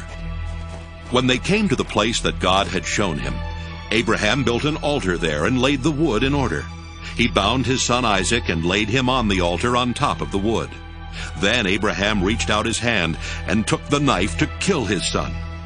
But the angel of the Lord called to him from heaven and said, Abraham, Abraham. And he said, Here I am. He said, Do not lay your hand on the boy, or do anything to him. For now I know that you fear God, since you have not withheld your son, your only son, from me.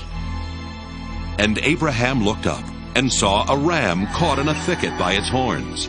Abraham went and took the ram and offered it up as a burnt offering instead of his son. So Abraham called that place, The Lord Will Provide, as it is said to this day, On the mount of the Lord it shall be provided.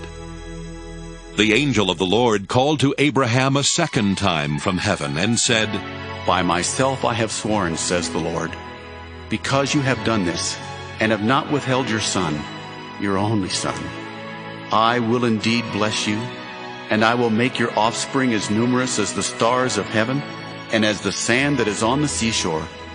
And your offspring shall possess the gate of their enemies, and by your offspring shall all the nations of earth gain blessing for themselves, because you have obeyed my voice. So Abraham returned to his young men, and they arose and went together to Beersheba, and Abraham lived at Beersheba. Now after these things it was told Abraham, Milcah also has borne children to your brother Nahor, Uz the firstborn, Buz his brother, Kemuel the father of Aram, Kesed, Hazo, Pildash, Jidlaph, and Bethuel. Bethuel became the father of Rebekah. These 8 Milcah bore to Nahor, Abraham's brother. Moreover, his concubine, whose name was Reumah, bore Tebah, Gaham, Tahash, and Maacah. Genesis 23. Sarah lived 127 years. This was the length of Sarah's life. And Sarah died at Kiriath-arba, that is, Hebron, in the land of Canaan. And Abraham went in to mourn for Sarah and to weep for her. Abraham rose up from beside his dead and said to the Hittites, I am a stranger and an alien residing among you. Give me property among you for a burying place, so that I may bury my dead out of my sight. The Hittites answered Abraham, Hear us, my lord. You are a mighty prince among us. Bury your dead in the choicest of our burial places. None of us will withhold from you any burial ground for burying your dead. Abraham rose and bowed to the Hittites, the people of the land. He said to them, If you are willing that I should bury my dead out of my sight, hear me, and entreat for me Ephron, son of Zohar, so that he may give me the cave of Machpelah, which he owns. It is at the end of his field. For the full price, let him give it to me in your presence, as a possession for a burying place. Now Ephron was sitting among the Hittites. And Ephron the Hittite answered Abraham in the hearing of the Hittites, of all who went in at the gate of his city. No, my lord, hear me. I give you the field, and I give you the cave that is in it. In the presence of my people I give it to you. Bury your dead. Then Abraham bowed down before the people of the land. He said to Ephron in the hearing of the people of the land, If you only will listen to me, I will give the price of the field. Accept it from me, so that I may bury my dead there. Ephron answered Abraham, My lord, listen to me. A piece of land worth 400 shekels of silver. What is that between you and me? Bury your dead. Abraham agreed with Ephron, and Abraham weighed out for Ephron the silver that he had named in the hearing of the Hittites, 400 shekels of silver, according to the weights current among the merchants. So the field of Ephron in Machpelah, which was to the east of Mamre, the field with the cave that was in it, and all the trees that were in the field throughout its whole area, passed to Abraham as a possession in the presence of the Hittites, in the presence of all who went in at the gate of his city. After this, Abraham buried Sarah his wife in the cave of the field at Machpelah facing Mamre, that is Hebron, in the land of Canaan. The field and the cave that is in it passed from the Hittites into Abraham's possession as a burying place. Genesis 24. Now Abraham was old, well advanced in years, and the Lord had blessed Abraham in all things.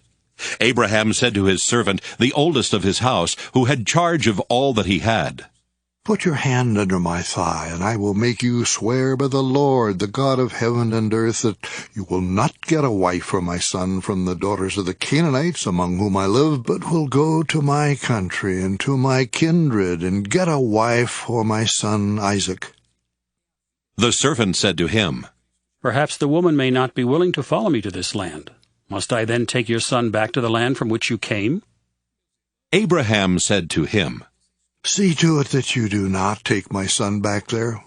The Lord, the God of heaven, who took me from my father's house and from the land of my birth, and who spoke to me and swore to me, To your offspring I will give this land. He will send his angel before you, and you shall take a wife for my son from there. But if the woman is not willing to follow you, then you will be free from this oath of mine. Only you must not take my son back there. So the servant put his hand under the thigh of Abraham his master, and swore to him concerning this matter. Then the servant took 10 of his master's camels and departed, taking all kinds of choice gifts from his master. And he set out and went to Aram-naharaim, to the city of Nahor. He made the camels kneel down outside the city by the well of water. It was toward evening, the time when women go out to draw water.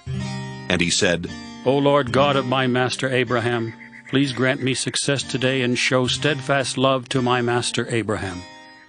I am standing here by the spring of water, and the daughters of the townspeople are coming out to draw water. Let the girl to whom I shall say, please offer your jar that I may drink, and who shall say, drink, and I will water your camels. Let her be the one whom you have appointed for your servant Isaac. By this I shall know that you have shown steadfast love to my master." Before he had finished speaking, there was Rebekah, who was born to Bethuel, son of Milcah, the wife of Nahor, Abraham's brother, coming out with her water jar on her shoulder. The girl was very fair to look upon, a virgin whom no man had known. She went down to the spring, filled her jar, and came up. Then the servant ran to meet her and said, "Please, let me sip a little water from your jar." "Drink, my lord," she said, and quickly lowered her jar upon her hand and gave him a drink. When she had finished giving him a drink, she said, "I will draw for your camels also, until they have finished drinking." So she quickly emptied her jar into the trough and ran again to the well to draw, and she drew for all his camels. The man gazed at her in silence to learn whether or not the Lord had made his journey successful. When the camels had finished drinking, the man took a gold nose ring weighing a half shekel and 2 bracelets for her arms weighing 10 gold shekels, and said, "Tell me whose daughter you are. Is there room in your father's house for us to spend the night?" She said to him, "I am the daughter of Bethuel, son of Milcah, whom she bore to Nahor." She added, "We have plenty of straw and fodder, and a place to spend the night." The man bowed his head and worshipped the Lord and said, "Blessed be the Lord, the God of my master Abraham, who has not forsaken his steadfast love and his faithfulness toward my master. As for me, the Lord has led me on the way to the house of my master's kin." Then the girl ran and told her mother's household about these things. Rebekah had a brother whose name was Laban, and Laban ran out to the man to the spring. As soon as he had seen the nose ring and the bracelets on his sister's arms, and when he heard the words of his sister Rebekah, "Thus the man spoke to me," he went to the man, and there he was standing by the camels at the spring. He said, "Come in, O blessed of the Lord. Why do you stand outside when I have prepared the house and a place for the camels?" So the man came into the house, and Laban unloaded the camels and gave him straw and fodder for the camels, and water to wash his feet and the feet of the men who were with him. Then food was set before him to eat, but he said, "I will not eat until I have told my errand." He said, "Speak on." So he said, "I am Abraham's servant. The Lord has greatly blessed my master, and he has become wealthy. He has given him flocks and herds, silver and gold, male and female slaves, camels and donkeys. And Sarah, my master's wife, bore a son to my master when she was old. And he has given him all that he has. My master made me swear, saying, 'You shall not take a wife for my son from the daughters of the Canaanites, in whose land I live. But you shall go to my father's house, to my kindred, and get a wife for my son.' I said to my master, 'Perhaps the woman will not follow me.' But he said to me, 'The Lord before whom I walk will send his angel with you and make your way successful. You shall get a wife from my son, from my kindred, from my father's house. Then you will be free from my oath. When you come to my kindred, even if they will not give her to you, you will be free from my oath.' I came today to the spring and said, 'O Lord, the God of my master Abraham, if now you will only make successful the way I am going. I am standing here by the spring of water. Let the young woman who comes out to draw, to whom I shall say, "Please, give me a little water from your jar to drink," and who will say to me, "Drink, and I will draw for your camels also." Oh, let her be the woman whom the Lord has appointed for my master's son." Before I had finished speaking in my heart, there was Rebekah coming out with her water jar on her shoulder. And she went down to the spring and drew, and I said to her, "Please, let me drink." She quickly let down her jar from her shoulder and said, "Drink, and I will also water your camels." So I drank, and she also watered the camels. Then I asked her, "Whose daughter are you?" She said, "The daughter of Bethuel, Nahor's son, whom Milcah bore to him." So I put the ring on her nose and the bracelets on her arms. Then I bowed my head and worshipped the Lord and blessed the Lord, the God of my master Abraham, who had led me by the right way to obtain the daughter of my master's kinsman for his son. Now then, if you will deal loyally and truly with my master, tell me, and if not, tell me, so that I may turn either to the right hand or to the left." Then Laban and Bethuel answered, "The thing comes from the Lord. We cannot speak to you anything bad or good. Look, Rebekah is before you. Take her and go, and let her be the wife of your master's son, as the Lord has spoken." When Abraham's servant heard their words, he bowed himself to the ground before the Lord. And the servant brought out jewelry of silver and of gold, and garments, and gave them to Rebekah. He also gave to her brother and to her mother costly ornaments. Then he and the men who were with him ate and drank, and they spent the night there. When they rose in the morning, he said, "Send me back to my master." Her brother and her mother said, "Let the girl remain with us a while, at least 10 days. After that she may go." But he said to them, "Do not delay me, since the Lord has made my journey successful. Let me go, that I may go to my master." They said, "We will call the girl and ask her." And they called Rebekah and said to her, "Will you go with this man?" She said, "I will." So they sent away their sister Rebekah and her nurse along with Abraham's servant and his men. And they blessed Rebekah and said to her, "May you, our sister, become thousands of myriads. May your offspring gain possession of the gates of their foes." Then Rebekah and her maids rose up, mounted the camels, and followed the man. Thus the servant took Rebekah and went his way. Now Isaac had come from Beer-lahai-roi and was settled in the Negev. Isaac went out in the evening to walk in the field, and looking up he saw camels coming. And Rebekah looked up, and when she saw Isaac, she slipped quickly from the camel and said to the servant, "Who is the man over there, walking in the field to meet us?" The servant said, "It is my master." So she took her veil and covered herself. And the servant told Isaac all the things that he had done. Then Isaac brought her into his mother Sarah's tent. He took Rebekah, and she became his wife, and he loved her. So Isaac was comforted after his mother's death. Genesis 25. Abraham took another wife, whose name was Keturah. She bore him Zimran, Jokshan, Medan, Midian, Ishbak, and Shua. Jokshan was the father of Sheba and Dedan. The sons of Dedan were Asherim, Letushim, and Leamim.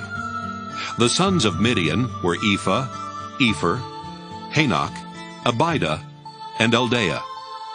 All these were the children of Keturah. Abraham gave all he had to Isaac, but to the sons of his concubines Abraham gave gifts while he was still living, and he sent them away from his son Isaac eastward to the east country.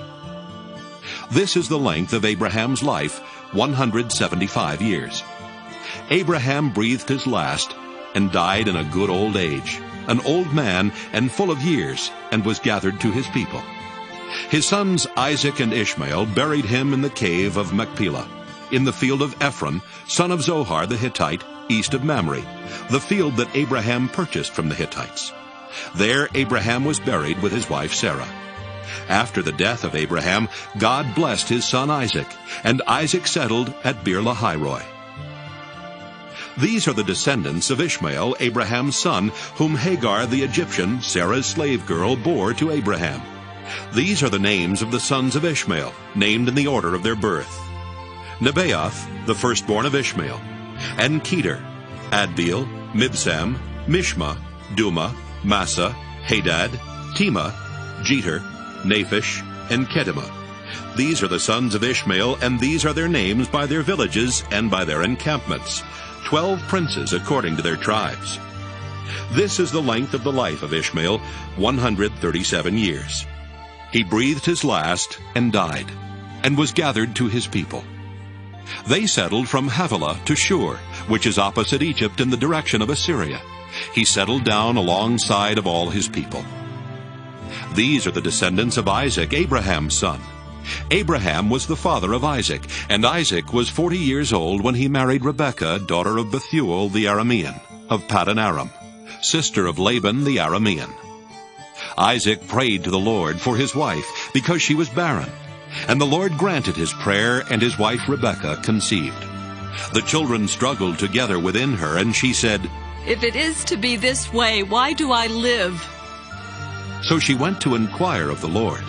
And the Lord said to her, 2 nations are in your womb, and 2 peoples born of you shall be divided. The one shall be stronger than the other. The elder shall serve the younger. When her time to give birth was at hand, there were twins in her womb. The first came out red, all his body like a hairy mantle, so they named him Esau. Afterward his brother came out with his hand gripping Esau's heel, so he was named Jacob. Isaac was 60 years old when she bore them. When the boys grew up, Esau was a skillful hunter, a man of the field, while Jacob was a quiet man, living in tents. Isaac loved Esau because he was fond of game, but Rebekah loved Jacob. Once, when Jacob was cooking a stew, Esau came in from the field and he was famished. Esau said to Jacob, "Let me eat some of that red stuff, for I am famished." Therefore he was called Edom. Jacob said, "First, sell me your birthright." Esau said, "I am about to die. Of what use is a birthright to me?" Jacob said, "Swear to me first." So he swore to him and sold his birthright to Jacob. Then Jacob gave Esau bread and lentil stew, and he ate and drank, and rose and went his way. Thus Esau despised his birthright. Genesis 26. Now there was a famine in the land, besides the former famine that had occurred in the days of Abraham. And Isaac went to Gerar, to King Abimelech of the Philistines. The Lord appeared to Isaac and said, Do not go down to Egypt.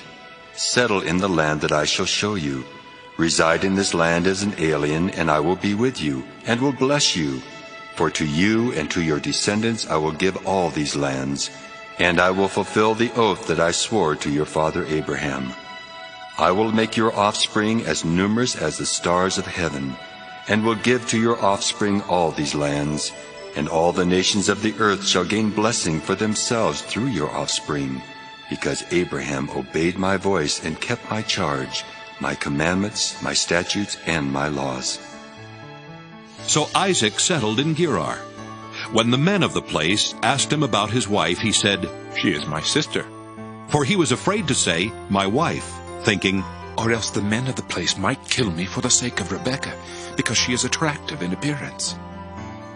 When Isaac had been there a long time, King Abimelech of the Philistines looked out of a window and saw him fondling his wife Rebekah. So Abimelech called for Isaac and said, So she is your wife. Why then did you say she is my sister? Isaac said to him, Because I thought I might die because of her. Abimelech said, What is this you have done to us? One of the people might easily have lain with your wife, and you would have brought guilt upon us. So Abimelech warned all the people, saying, Whoever touches this man or his wife shall be put to death. Isaac sowed seed in that land, and in the same year reaped 100-fold. The Lord blessed him, and the man became rich. He prospered more and more until he became very wealthy. He had possessions of flocks and herds, and a great household, so that the Philistines envied him.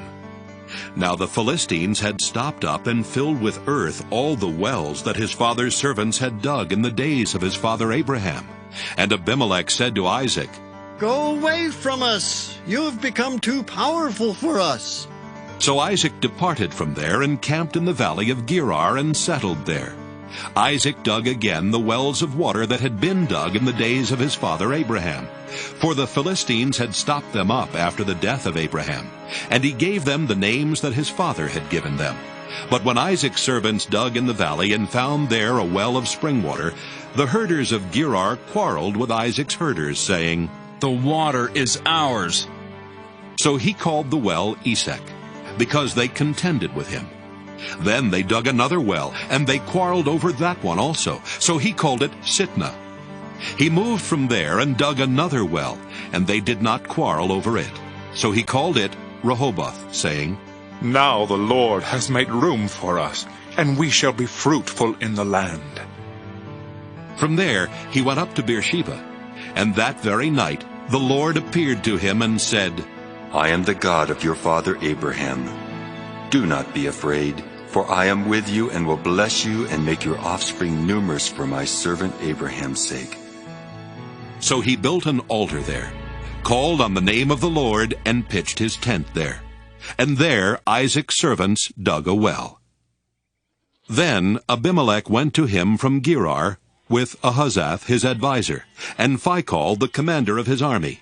Isaac said to them, Why have you come to me, seeing that you hate me and have sent me away from you? They said, We see plainly that the Lord has been with you. So we say, let there be an oath between you and us, and let us make a covenant with you, so that you will do us no harm, just as we have not touched you, and have done to you nothing but good, and have sent you away in peace. You are now the blessed of the Lord. So he made them a feast, and they ate and drank. In the morning they rose early and exchanged oaths, and Isaac set them on their way, and they departed from him in peace. That same day Isaac's servants came and told him about the well that they had dug, and said to him, We have found water. He called it Shibah. Therefore the name of the city is Beersheba to this day. When Esau was 40 years old, he married Judith, daughter of Beeri the Hittite, and Basemath, daughter of Elon the Hittite. And they made life bitter for Isaac and Rebekah. Genesis 27. When Isaac was old and his eyes were dim so that he could not see, he called his elder son Esau and said to him, My son. And he answered, Here I am. He said, See, I am old. I do not know the day of my death. Now then, take your weapons, your quiver, and your bow, and go out to the field and hunt game for me.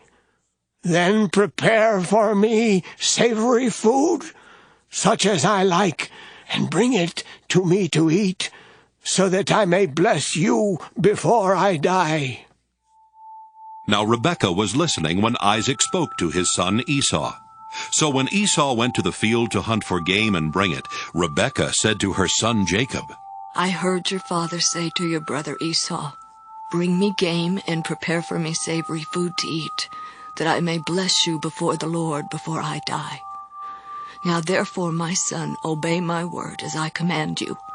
Go to the flock and get me 2 choice kids, so that I may prepare for them savory food for your father, such as he likes. And you shall take it to your father to eat, so that he may bless you before he dies. But Jacob said to his mother Rebekah, Look, my brother Esau is a hairy man, and I am a man of smooth skin. Perhaps my father will feel me, and I shall seem to be mocking him, and bring a curse on myself and not a blessing. His mother said to him, Let your curse be on me, my son. Only obey my word, and go, get them for me. So he went and got them, and brought them to his mother, and his mother prepared savory food such as his father loved. Then Rebekah took the best garments of her elder son Esau, which were with her in the house, and put them on her younger son Jacob.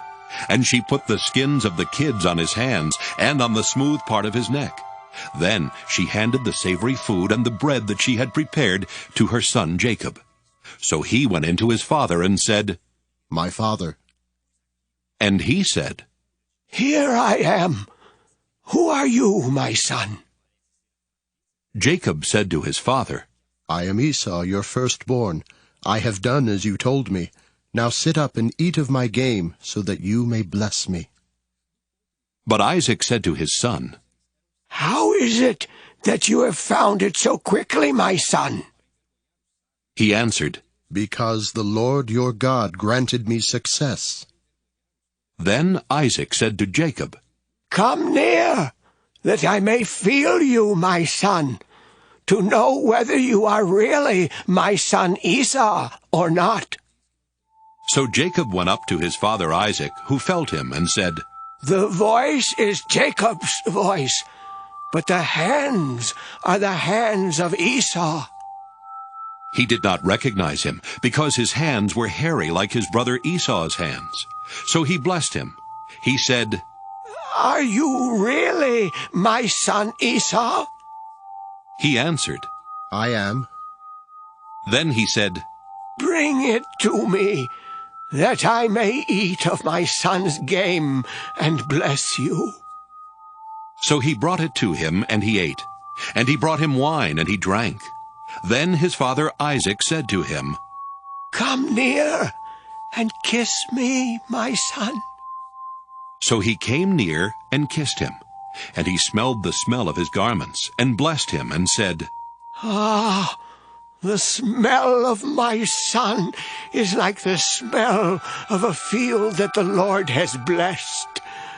May God give you of the dew of heaven, and of the fatness of the earth, and plenty of grain and wine. Let peoples serve you, and nations bow down to you. Be Lord over your brothers, and may your mother's sons bow down to you. Cursed be everyone who curses you, and blessed be everyone who blesses you." As soon as Isaac had finished blessing Jacob, when Jacob had scarcely gone out from the presence of his father Isaac, his brother Esau came in from his hunting.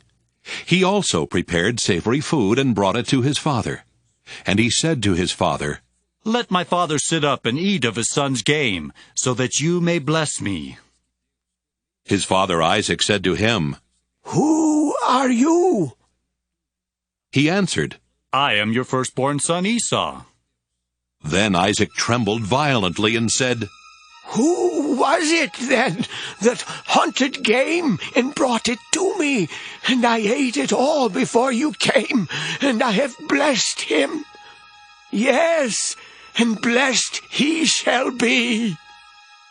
When Esau heard his father's words, he cried out with an exceedingly great and bitter cry, and said to his father, "Bless me! Me also, father!" But he said, "Your brother came deceitfully, and he has taken away your blessing." Esau said, "Is he not rightly named Jacob? For he has supplanted me these 2 times. He took away my birthright, and look, now he has taken away my blessing." Then he said, "Have you not reserved a blessing for me?" Isaac answered Esau, "I have already made him your lord, and I have given him all his brothers as servants, and with grain and wine I have sustained him. What then can I do for you, my son?" Esau said to his father, "Have you only one blessing, father? Bless me! Me also, father!" Oh! And Esau lifted up his voice and wept. Then his father Isaac answered him, "See, away from the fatness of the earth shall your home be, and away from the dew of heaven on high. By your sword you shall live, and you shall serve your brother. But when you break loose, you shall break his yoke from your neck." Now Esau hated Jacob, because of the blessing with which his father had blessed him. And Esau said to himself, "The days of mourning for my father are approaching. Then I will kill my brother Jacob." But the words of her elder son Esau were told to Rebekah. So she sent and called her younger son Jacob, and said to him, "Your brother Esau is consoling himself by planning to kill you. Now therefore, my son, obey my voice. Flee at once to my brother Laban in Haran, and stay with him a while, until your brother's fury turns away, until your brother's anger against you turns away, and he forgets what you have done to him. Then I will send and bring you back from there. Why should I lose both of you in one day? Then Rebekah said to Isaac, I am weary of my life because of the Hittite women. If Jacob marries one of the Hittite women, such as these, one of the women of the land, what good will my life be to me? Genesis 28. Then Isaac called Jacob and blessed him and charged him, You shall not marry one of the Canaanite women. Go at once to Paddan Aram, to the house of Bethuel, your mother's father, and take as wife from there one of the daughters of Laban, your mother's brother. May God Almighty bless you and make you fruitful and numerous, that you may become a company of peoples. May he give to you the blessing of Abraham, to you and to your offspring with you, so that you may take possession of the land where you now live as an alien, land that God gave to Abraham. Thus Isaac sent Jacob away, and he went to Paddan Aram, to Laban, son of Bethuel the Aramean, the brother of Rebekah, Jacob's and Esau's mother. Now Esau saw that Isaac had blessed Jacob, and sent him away to Paddan Aram to take a wife from there, and that as he blessed him, he charged him, You shall not marry one of the Canaanite women. And that Jacob had obeyed his father and his mother, and gone to Paddan Aram. So when Esau saw that the Canaanite women did not please his father Isaac, Esau went to Ishmael, and took Mahalath, daughter of Abraham's son Ishmael, and sister of Nebaioth, to be his wife in addition to the wives he had. Jacob left Beersheba, and went toward Haran. He came to a certain place, and stayed there for the night, because the sun had set.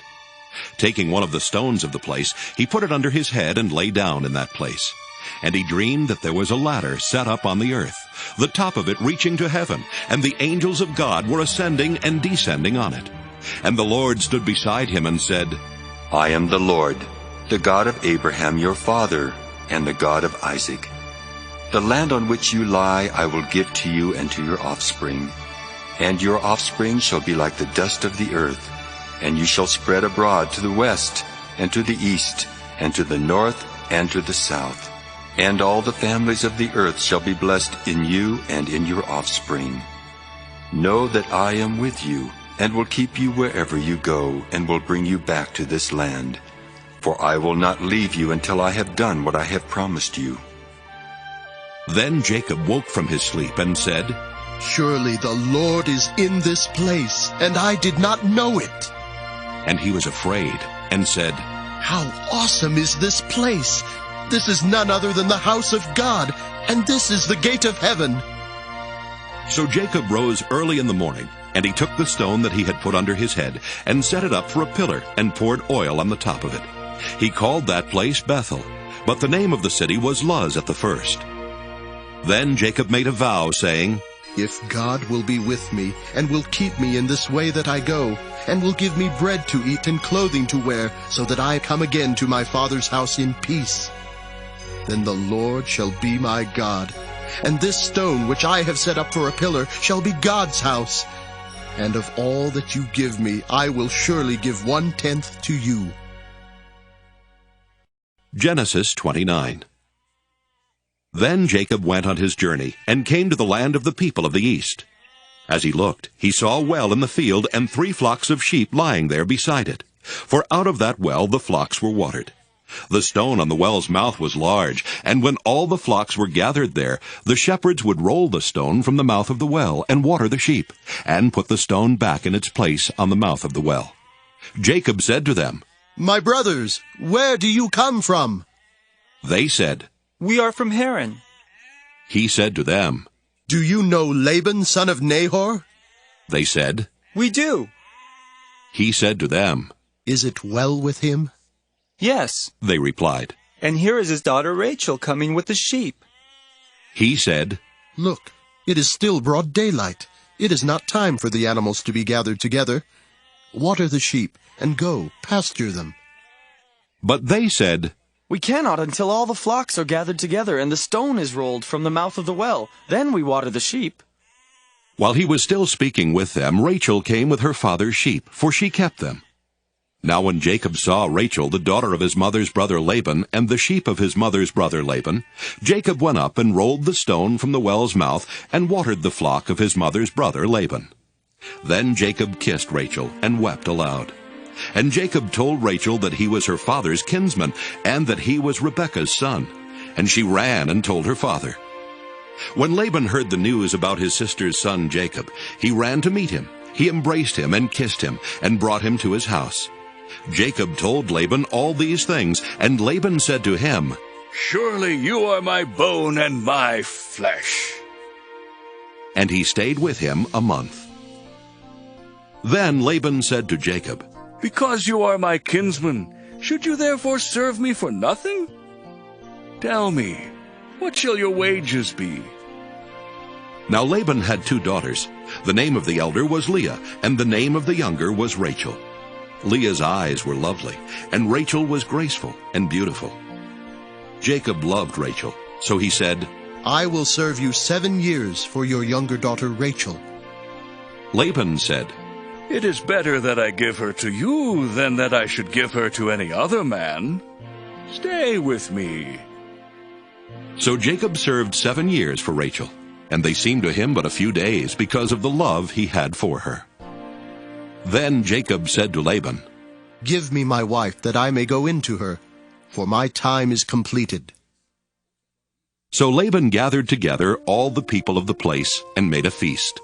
But in the evening he took his daughter Leah and brought her to Jacob, and he went in to her. Laban gave his maid Zilpah to his daughter Leah to be her maid. When morning came, it was Leah, and Jacob said to Laban, "What is this you have done to me? Did I not serve with you for Rachel? Why then have you deceived me?" Laban said, "This is not done in our country, giving the younger before the firstborn. Complete the week of this one, and we will give you the other also in return for serving me another 7 years." Jacob did so and completed her week. Then Laban gave him his daughter Rachel as a wife. Laban gave his maid Bilhah to his daughter Rachel to be her maid. So Jacob went into Rachel also, and he loved Rachel more than Leah. He served Laban for another 7 years. When the Lord saw that Leah was unloved, he opened her womb, but Rachel was barren. Leah conceived and bore a son, and she named him Reuben, for she said, "Because the Lord has looked on my affliction, surely now my husband will love me." She conceived again and bore a son, and said, "Because the Lord has heard that I am hated, he has given me this son also." And she named him Simeon. Again she conceived and bore a son, and said, "Now this time my husband will be joined to me, because I have borne him 3 sons." Therefore he was named Levi. She conceived again and bore a son, and said, "This time I will praise the Lord." Therefore she named him Judah. Then she ceased bearing. Genesis 30. When Rachel saw that she had bore Jacob no children, she envied her sister, and she said to Jacob, "Give me children, or I shall die." Jacob became very angry with Rachel and said, "Am I in the place of God, who has withheld from you the fruit of the womb?" Then she said, "Here is my maid Bilhah. Go into her, that she may bear upon my knees, and that I too may have children through her." So she gave him her maid Bilhah as a wife, and Jacob went into her. And Bilhah conceived and bore Jacob a son. Then Rachel said, "God has judged me, and has also heard my voice, and given me a son." Therefore she named him Dan. Rachel's maid Bilhah conceived again and bore Jacob a second son. Then Rachel said, "With mighty wrestlings I have wrestled with my sister, and have prevailed." So she named him Naphtali. When Leah saw that she had ceased bearing children, she took her maid Zilpah and gave her to Jacob as a wife. Then Leah's maid Zilpah bore Jacob a son, and Leah said, "Good fortune." So she named him Gad. Leah's maid Zilpah bore Jacob a second son, and Leah said, Happy am I, for the women will call me happy. So she named him Asher. In the days of wheat harvest, Reuben went and found mandrakes in the field and brought them to his mother Leah. Then Rachel said to Leah, Please give me some of your son's mandrakes. But she said to her, Is it a small matter that you have taken away my husband? Would you take away my son's mandrakes also? Rachel said, Then he may lie with you tonight for your son's mandrakes. When Jacob came from the field in the evening, Leah went out to meet him and said, You must come in to me, for I have hired you with my son's mandrakes. So he lay with her that night, and God heeded Leah, and she conceived and bore Jacob a fifth son. Leah said, God has given me my hire, because I gave my maid to my husband.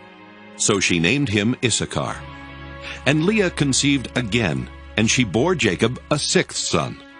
Then Leah said, God has endowed me with a good dowry. Now my husband will honor me, because I have borne him 6 sons. So she named him Zebulun. Afterward she bore a daughter and named her Dinah. Then God remembered Rachel, and God heeded her and opened her womb. She conceived and bore a son and said, God has taken away my reproach. And she named him Joseph, saying, May the Lord add to me another son. When Rachel had borne Joseph, Jacob said to Laban, Send me away, that I may go to my own home and country. Give me my wives and my children for whom I have served you, and let me go, for you know very well the service I have given you. But Laban said to him, If you will allow me to say so, I have learned by divination that the Lord has blessed me because of you. Name your wages, and I will give it. Jacob said to him, You yourself know how I have served you, and how your cattle have fared with me. For you had little before I came, and it has increased abundantly, and the Lord has blessed you wherever I turned. But now when shall I provide for my own household also? He said, What shall I give you? Jacob said, You shall not give me anything. If you will do this for me, I will again feed your flock and keep it. Let me pass through all your flock today, removing from it every speckled and spotted sheep, and every black lamb, and the spotted and speckled among the goats, and such shall be my wages. So my honesty will answer for me later, when you come to look into my wages with you. Everyone that is not speckled and spotted among the goats, and black among the lambs, if found with me, shall be counted stolen. Laban said, Good. Let it be as you have said. But that day Laban removed the male goats that were striped and spotted, and all the female goats that were speckled and spotted, every one that had white on it, and every lamb that was black, and put them in charge of his sons. And he set a distance of 3 days' journey between himself and Jacob, while Jacob was pasturing the rest of Laban's flock. Then Jacob took fresh rods of poplar and almond and plane, and peeled white streaks in them, exposing the white of the rods. He set the rods that he had peeled in front of the flocks in the troughs, that is, the watering places, where the flocks came to drink. And since they bred when they came to drink, the flocks bred in front of the rods. And so the flocks produced young that were striped, speckled, and spotted. Jacob separated the lambs, and set the faces of the flocks toward the striped, and the completely black animals in the flock of Laban. And he put his own droves apart, and did not put them with Laban's flock. Whenever the stronger of the flock were breeding, Jacob laid the rods in the troughs before the eyes of the flock, that they might breed among the rods. But for the feebler of the flock, he did not lay them there. So the feebler were Laban's, and the stronger Jacob's. Thus the man grew exceedingly rich, and had large flocks, and male and female slaves, and camels and donkeys. Genesis 31. Now Jacob heard that the sons of Laban were saying, Jacob has taken all that was our father's. He has gained all this wealth from what belonged to our father. And Jacob saw that Laban did not regard him as favorably as he did before. Then the Lord said to Jacob, Return to the land of your ancestors and to your kindred, and I will be with you. So Jacob sent and called Rachel and Leah into the field where his flock was, and said to them, I see that your father does not regard me as favorably as he did before, but the God of my father has been with me. You know that I have served your father with all my strength, yet your father has cheated me and changed my wages 10 times, but God did not permit him to harm me. If he said, the speckled shall be your wages, then all the flock bore speckled. And if he said, the striped shall be your wages, then all the flock bore striped. Thus God has taken away the livestock of your father and given them to me. During the mating of the flock, I once had a dream in which I looked up and saw that the male goats that leaped upon the flock were striped, speckled, and mottled. Then the angel of God said to me in the dream, Jacob, and I said, Here I am. And he said, Look up and see that all the goats that leap on the flock are striped, speckled, and mottled. For I have seen all that Laban is doing to you. I am the God of Bethel, where you anointed a pillar and made a vow to me. Now leave this land at once and return to the land of your birth. Then Rachel and Leah answered him, Is there any portion or inheritance left to us in our father's house? Are we not regarded by him as foreigners? For he has sold us, and he has been using up the money given for us. All the property that God has taken away from our father belongs to us and to our children. Now then, do whatever God has said to you. So Jacob arose and set his children and his wives on camels, and he drove away all his livestock, all the property that he had gained, the livestock in his possession that he had acquired in Paddan Aram, to go to his father Isaac in the land of Canaan. Now Laban had gone to shear his sheep, and Rachel stole her father's household gods. And Jacob deceived Laban the Aramean, in that he did not tell him that he intended to flee. So he fled with all that he had. Starting out, he crossed the Euphrates and set his face toward the hill country of Gilead. On the 3rd day, Laban was told that Jacob had fled. So he took his kinsfolk with him and pursued him for 7 days, until he caught up with him in the hill country of Gilead. But God came to Laban the Aramean in a dream by night and said to him, Take heed that you say not a word to Jacob, either good or bad. Laban overtook Jacob. Now Jacob had pitched his tent in the hill country, and Laban with his kinsfolk camped in the hill country of Gilead. Laban said to Jacob, What have you done? You have deceived me and carried away my daughters like captives of the sword. Why did you flee secretly and deceive me and not tell me? I would have sent you away with mirth and songs, with tambourine and lyre.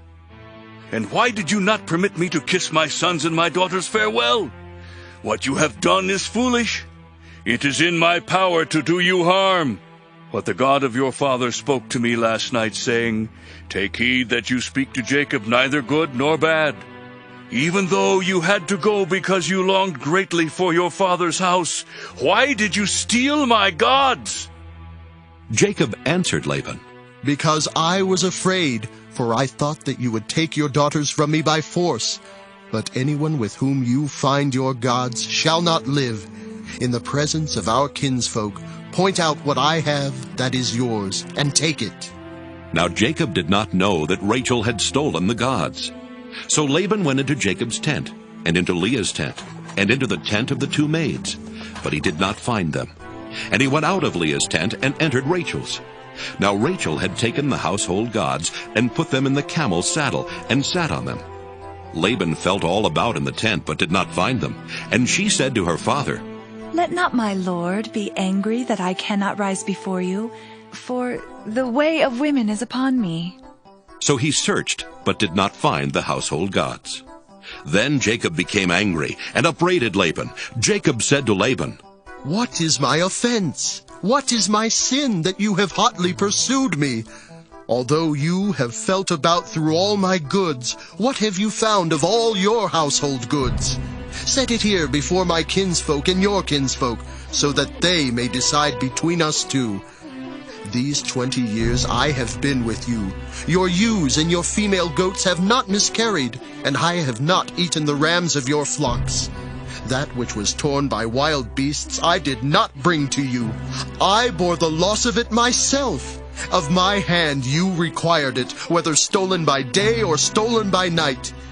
It was like this with me. By day the heat consumed me, and the cold by night, and my sleep fled from my eyes. These 20 years I have been in your house.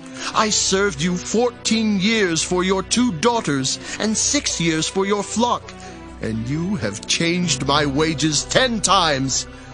If the God of my father, the God of Abraham, and the fear of Isaac had not been on my side, surely now you would have sent me away empty-handed. God saw my affliction and the labor of my hands, and rebuked you last night. Then Laban answered and said to Jacob, The daughters are my daughters, the children are my children, the flocks are my flocks, and all that you see is mine.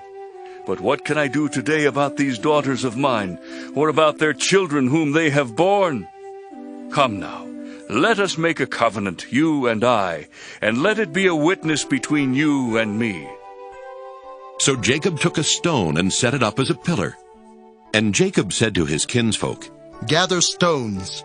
And they took stones and made a heap, and they ate there by the heap. Laban called it Jegar-sahadutha, but Jacob called it Gilead. Laban said, This heap is a witness between you and me today. Therefore he called it Gilead, and the pillar Mizpah, for he said, The Lord watch between you and me when we are absent one from the other. If you ill-treat my daughters, or if you take wives in addition to my daughters, though no one else is with us, remember that God is witness between you and me. Then Laban said to Jacob, See this heap, and see the pillar which I have set between you and me. This heap is a witness, and the pillar is a witness, that I will not pass beyond this heap to you, and you will not pass beyond this heap and this pillar to me for harm. May the God of Abraham and the God of Nahor, the God of their father, judge between us. So Jacob swore by the fear of his father Isaac, and Jacob offered a sacrifice on the height, and called his kinsfolk to eat bread. And they ate bread and tarried all night in the hill country. Early in the morning, Laban rose up, and kissed his grandchildren and his daughters, and blessed them. Then he departed and returned home. Genesis 32. Jacob went on his way, and the angels of God met him, and when Jacob saw them, he said, This is God's camp. So he called that place Mahanaim.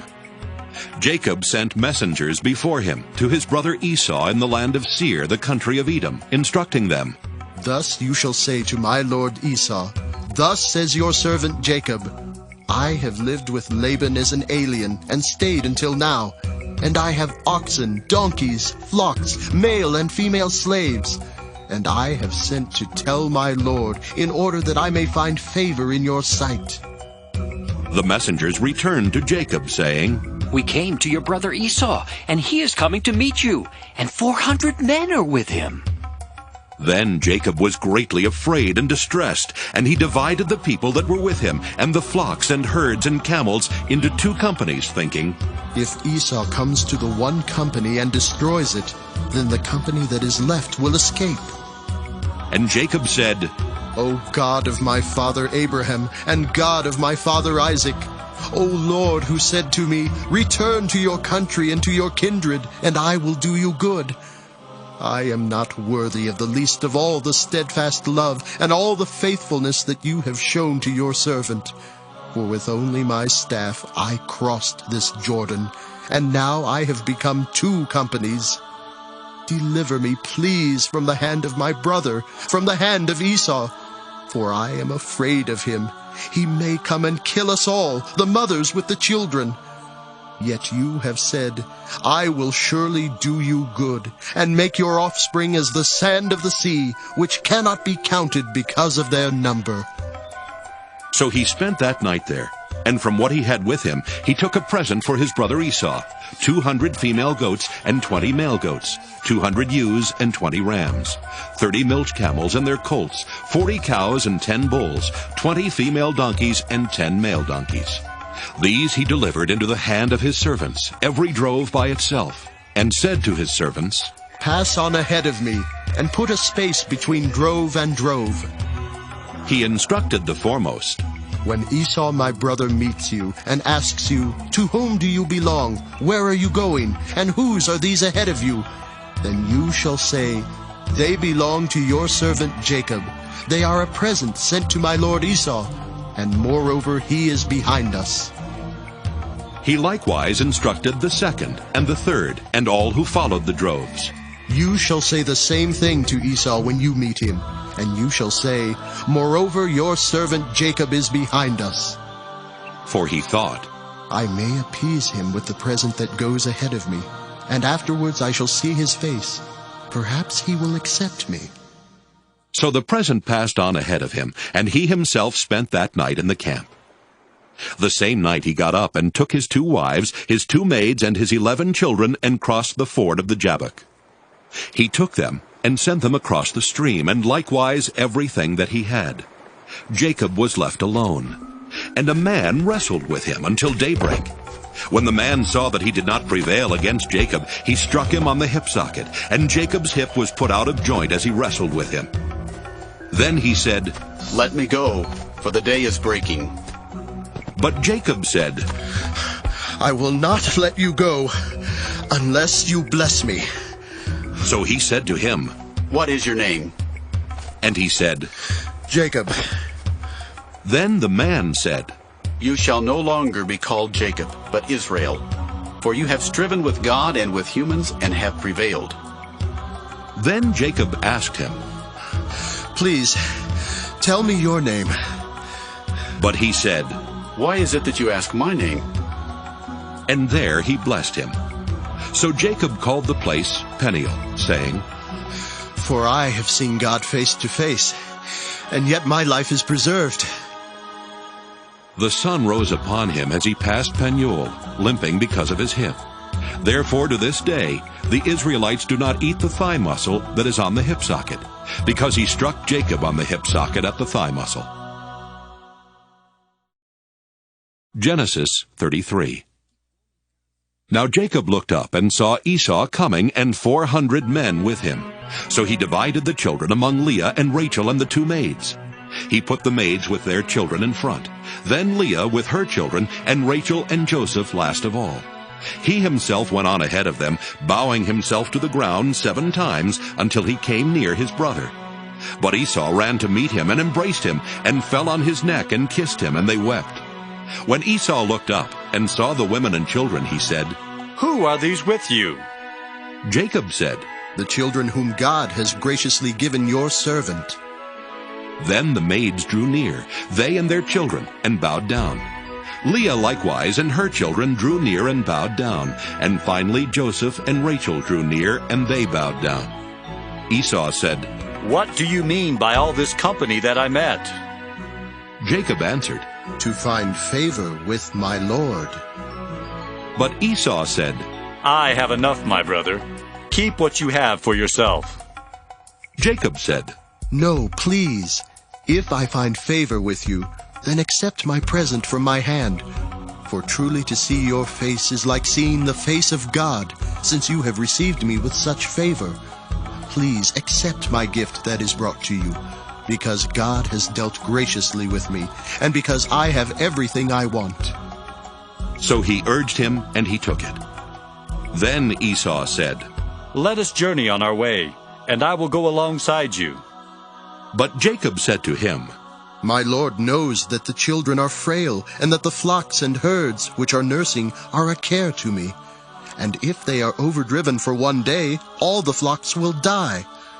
Let my Lord pass on ahead of his servant, and I will lead on slowly, according to the pace of the cattle that are before me, and according to the pace of the children, until I come to my Lord in Seir.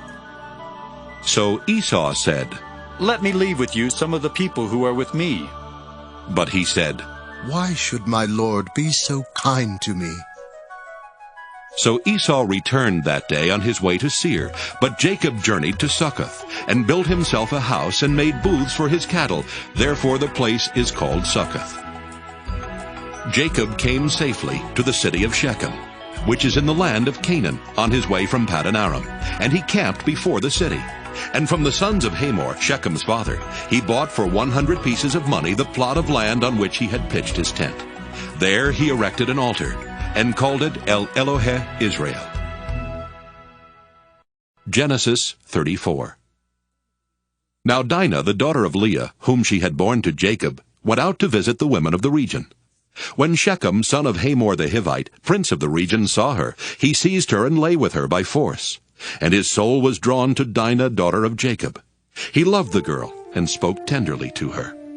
So Shechem spoke to his father Hamor, saying, "Get me this girl to be my wife."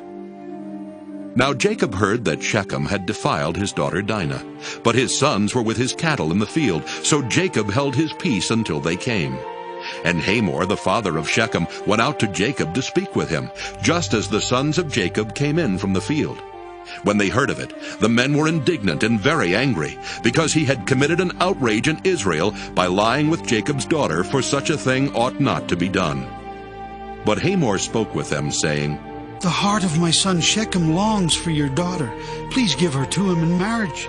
Make marriages with us. Give your daughters to us, and take our daughters for yourselves. You shall live with us, and the land shall be open to you. Live and trade in it, and get property in it." Shechem also said to her father and to her brothers, "Let me find favor with you, and whatever you say to me I will give. Put the marriage present and gift as high as you like, and I will give whatever you ask me. Only give me the girl to be my wife." The sons of Jacob answered Shechem and his father Hamor deceitfully, because he had defiled their sister Dinah. They said to them, "We cannot do this thing, to give our sister to one who is uncircumcised, for that would be a disgrace to us. Only on this condition will we consent to you, that you will become as we are, and every male among you be circumcised. Then we will give our daughters to you, and we will take your daughters for ourselves, and we will live among you and become one people. But if you will not listen to us and be circumcised, then we will take our daughter and be gone." Their words pleased Hamor and Hamor's son Shechem, and the young man did not delay to do the thing, because he was delighted with Jacob's daughter. Now he was the most honored of all his family. So Hamor and his son Shechem came to the gate of their city and spoke to the men of their city, saying, "These people are friendly with us. Let them live in the land and trade in it, for the land is large enough for them. Let us take their daughters in marriage, and let us give them our daughters. Only on this condition will they agree to live among us, to become one people, that every male among us be circumcised as they are circumcised." Will not their livestock, their property, and all their animals be ours? Only let us agree with them, and they will live among us." And all who went out of the city gate heeded Hamor and his son Shechem, and every male was circumcised, all who went out of the gate of his city. On the third day, when they were still in pain, two of the sons of Jacob, Simeon and Levi, Dinah's brothers, took their swords and came against the city unawares, and killed all the males. They killed Hamor and his son Shechem with the sword, and took Dinah out of Shechem's house and went away. And the other sons of Jacob came upon the slain, and plundered the city, because their sister had been defiled. They took their flocks and their herds, their donkeys, and whatever was in the city and in the field, all their wealth, all their little ones, and their wives, all that was in the houses, they captured and made their prey. Then Jacob said to Simeon and Levi, "You have brought trouble on me by making me odious to the inhabitants of the land, the Canaanites and the Perizzites.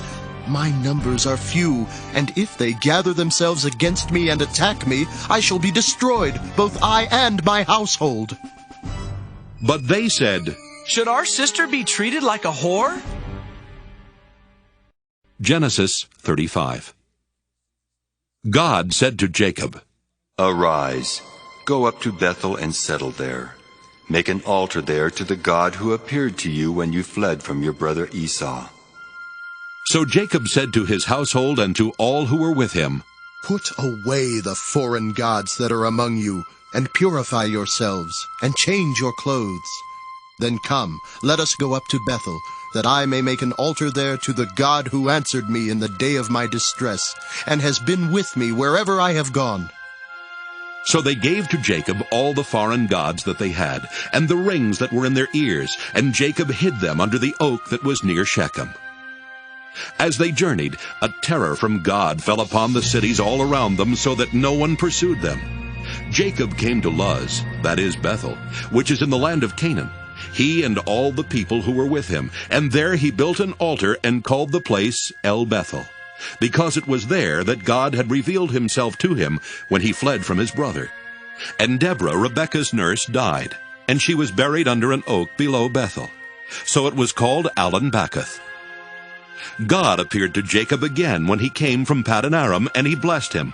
God said to him, "Your name is Jacob. No longer shall you be called Jacob, but Israel shall be your name." So he was called Israel.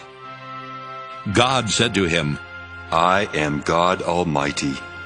Be fruitful and multiply.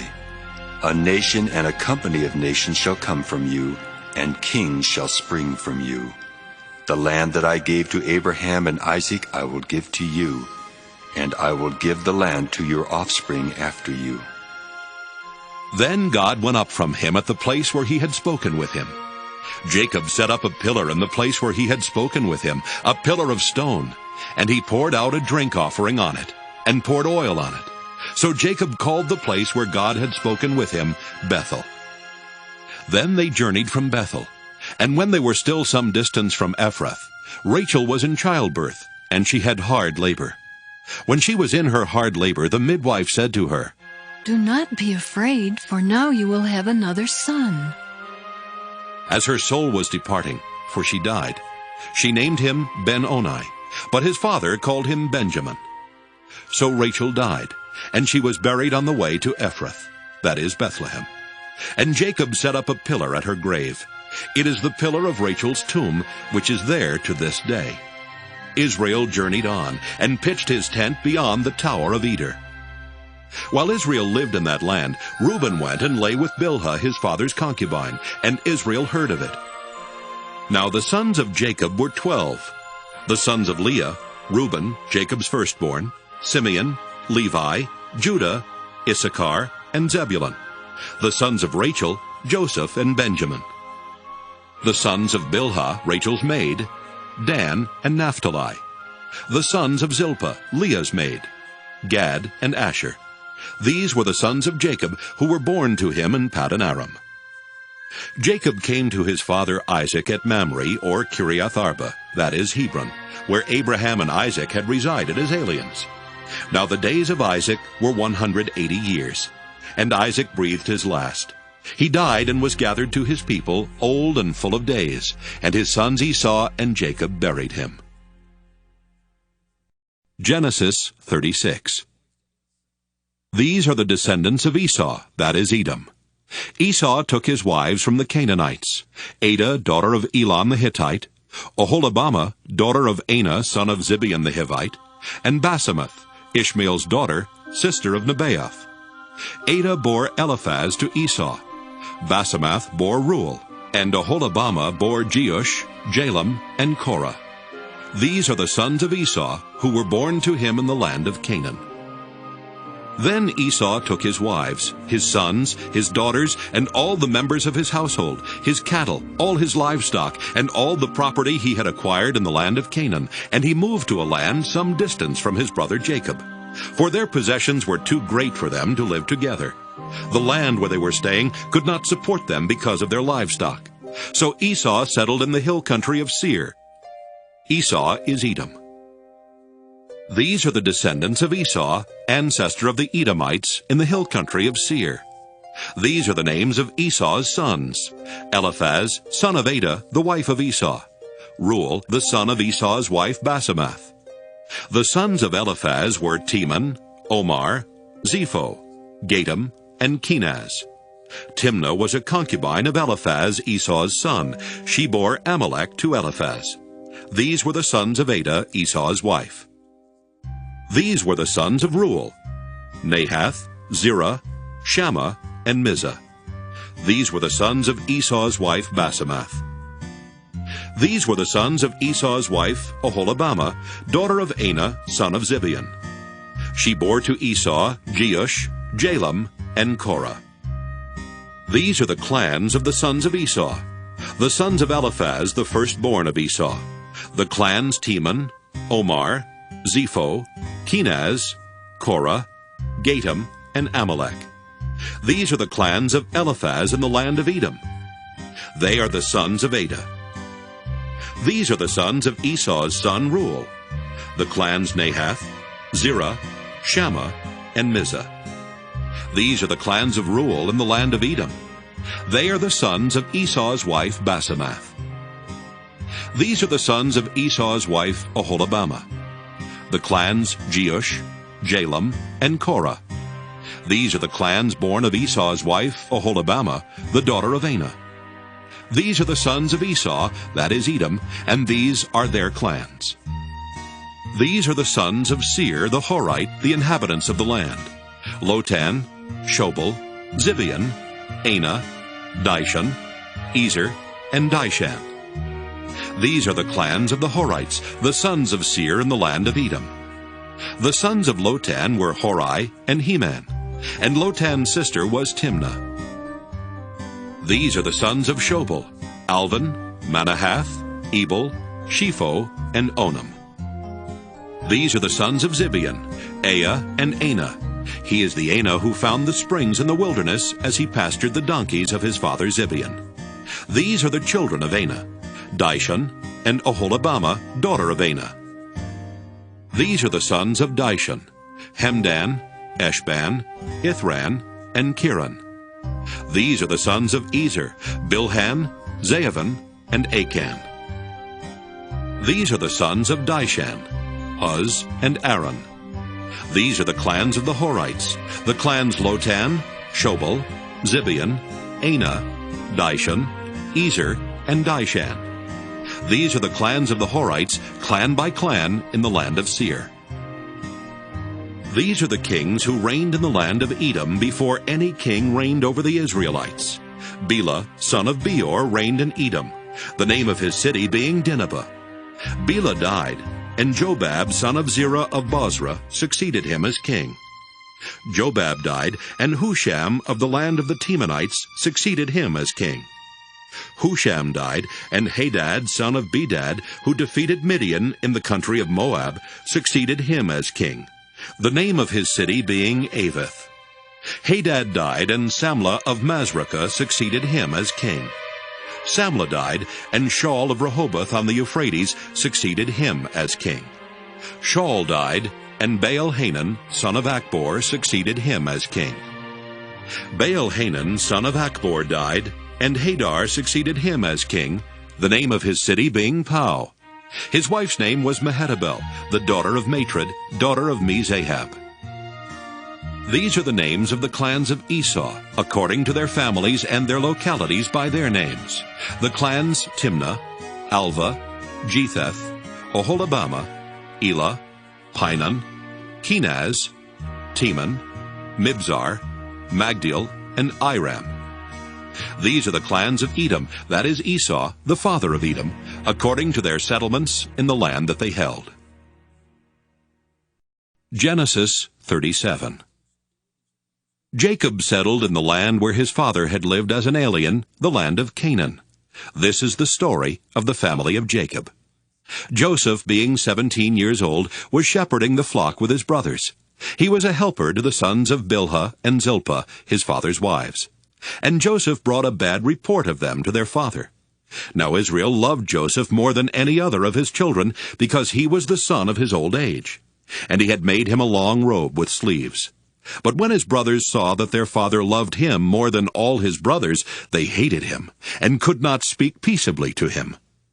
Once Joseph had a dream, and when he told it to his brothers, they hated him even more. He said to them, "Listen to this dream that I dreamed. There we were, binding sheaves in the field. Suddenly my sheaf rose and stood upright. Then your sheaves gathered around it and bowed down to my sheaf." His brothers said to him, "Are you indeed to reign over us? Are you indeed to have dominion over us?" So they hated him even more, because of his dreams and his words. He had another dream, and told it to his brothers, saying, "Look, I have had another dream. The sun, the moon, and 11 stars were bowing down to me." But when he told it to his father and to his brothers, his father rebuked him and said to him, "What kind of dream is this that you have had? Shall we indeed come, I and your mother and your brothers, and bow to the ground before you?" So his brothers were jealous of him, but his father kept the matter in mind.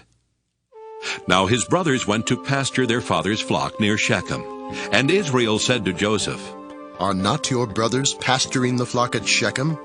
Come, I will send you to them." He answered, "Here I am." So he said to him, "Go now, see if it is well with your brothers and with the flock, and bring word back to me." So he sent him from the valley of Hebron. He came to Shechem, and a man found him wandering in the fields. The man asked him, "What are you seeking?" "I am seeking my brothers," he said. "Tell me, please, where are they pasturing the flock?" The man said, "They have gone away, for I have heard them say, 'Let us go to Dothan.'" So Joseph went after his brothers and found them at Dothan. They saw him from a distance, and before he came near to them, they conspired to kill him. They said to one another, "Here comes this dreamer. Come now, let us kill him and throw him into one of the pits. Then we shall say that a wild animal has devoured him. And we shall see what will become of his dreams." But when Reuben heard it, he delivered him out of their hands, saying, "Let us not take his life." Reuben said to them, "Shed no blood.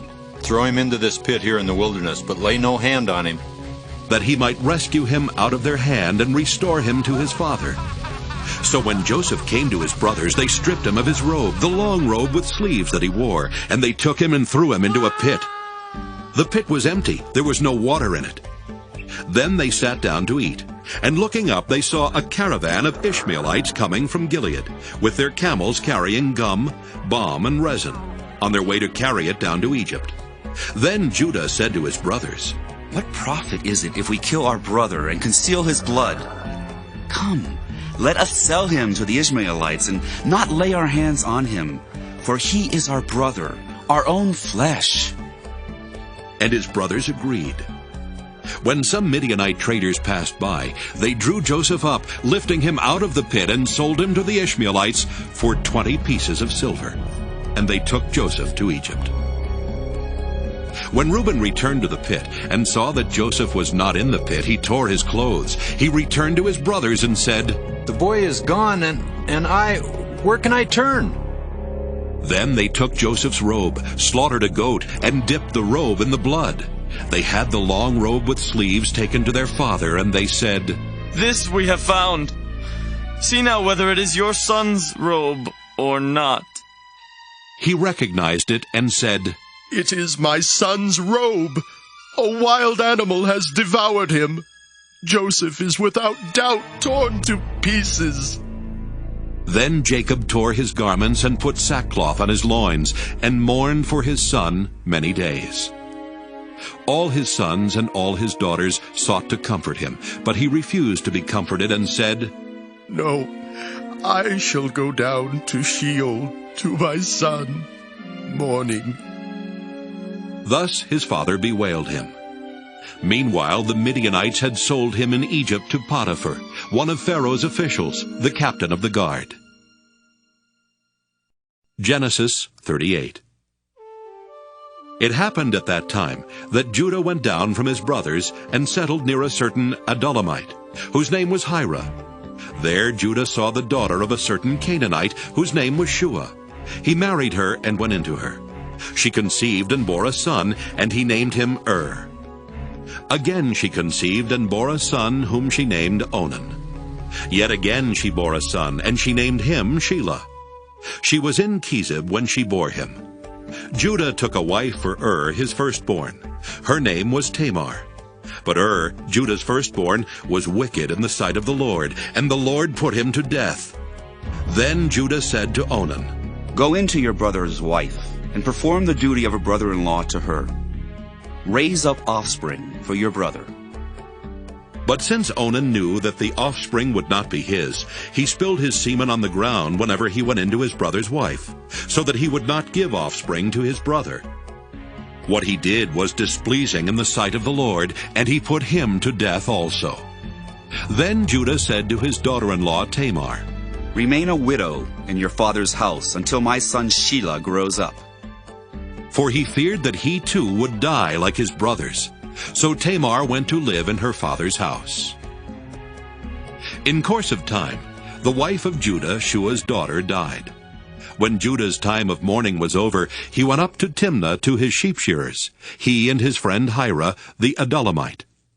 When Tamar was told, "Your father-in-law is going up to Timnah to shear his sheep," she put off her widow's garments, put on a veil, wrapped herself up, and sat down at the entrance to Enaim, which is on the road to Timnah.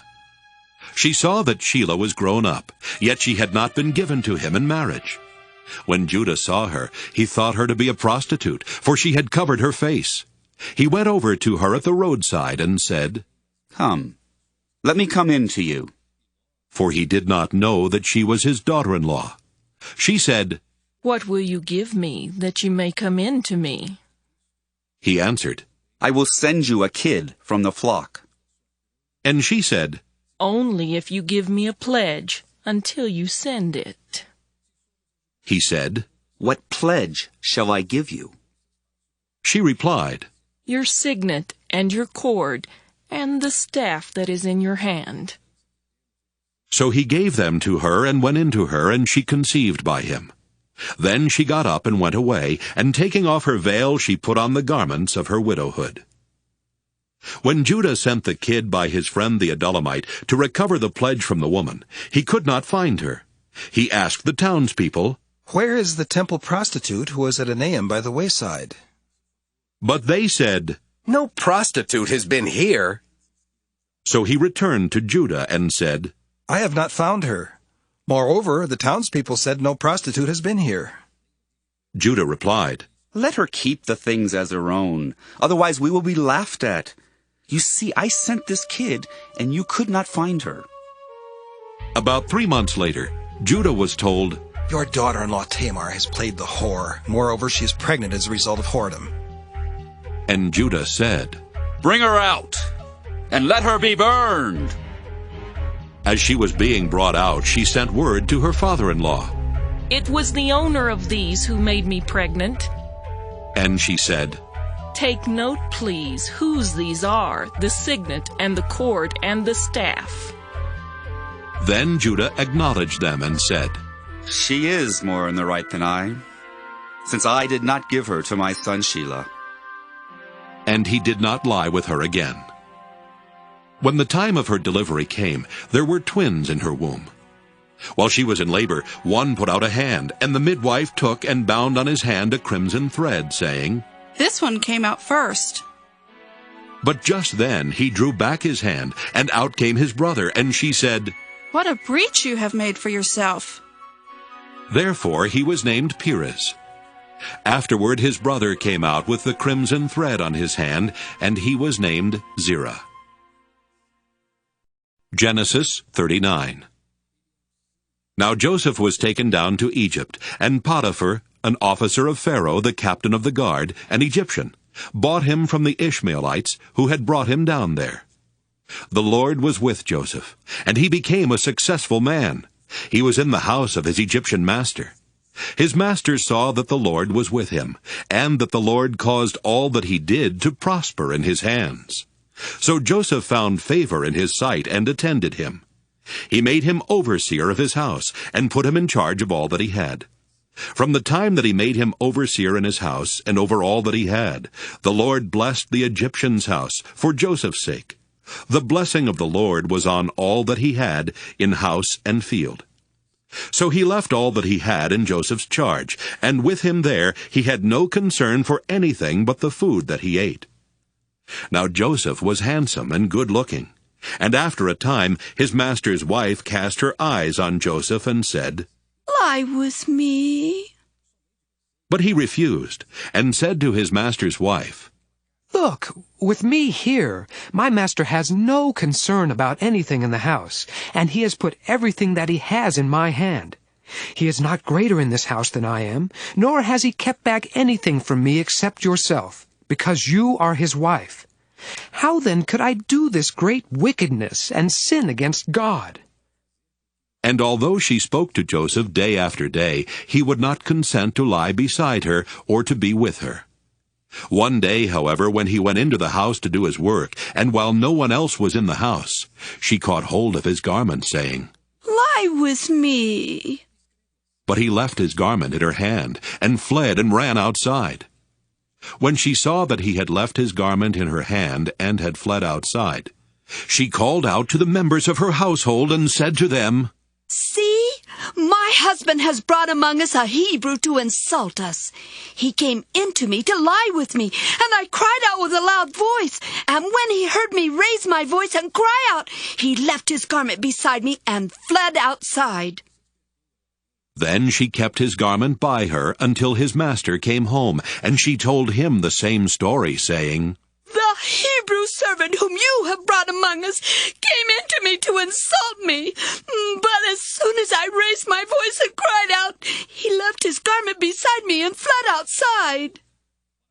When his master heard the words that his wife spoke to him, saying, "This is the way your servant treated me," he became enraged. And Joseph's master took him and put him into the prison, the place where the king's prisoners were confined.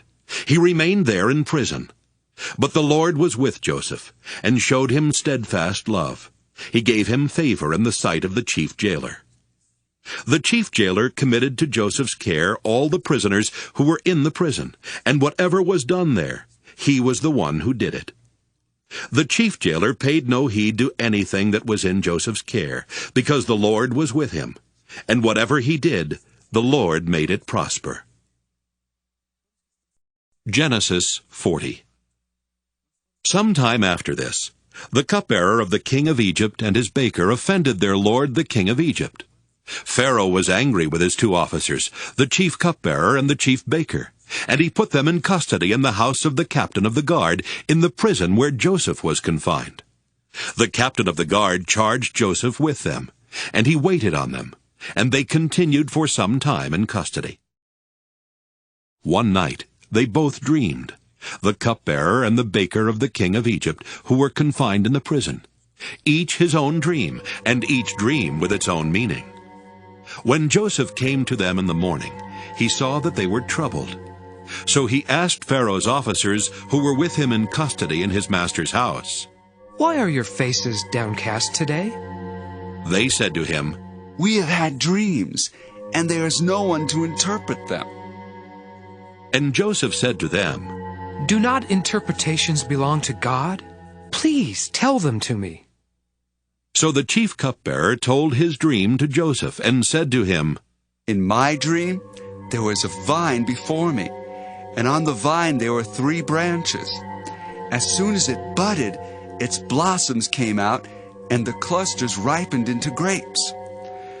Pharaoh's cup was in my hand, and I took the grapes and pressed them into Pharaoh's cup, and placed the cup in Pharaoh's hand."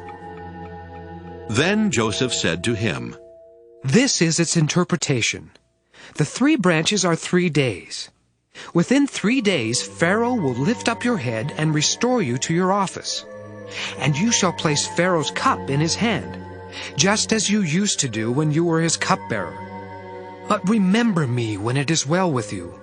Please do me the kindness to make mention of me to Pharaoh, and so get me out of this place.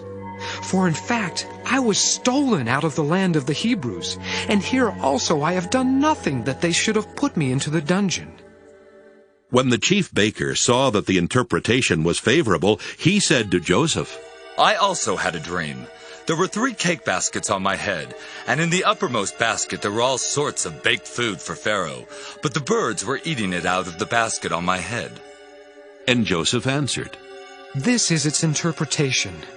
The 3 baskets are 3 days. Within 3 days Pharaoh will lift up your head from you and hang you on a pole, and the birds will eat the flesh from you." On the 3rd day, which was Pharaoh's birthday, he made a feast for all his servants, and lifted up the head of the chief cupbearer and the head of the chief baker among his servants. He restored the chief cupbearer to his cupbearing, and he placed the cup in Pharaoh's hand. But the chief baker he hanged, just as Joseph had interpreted to them. Yet the chief cupbearer did not remember Joseph, but forgot him. Genesis 41.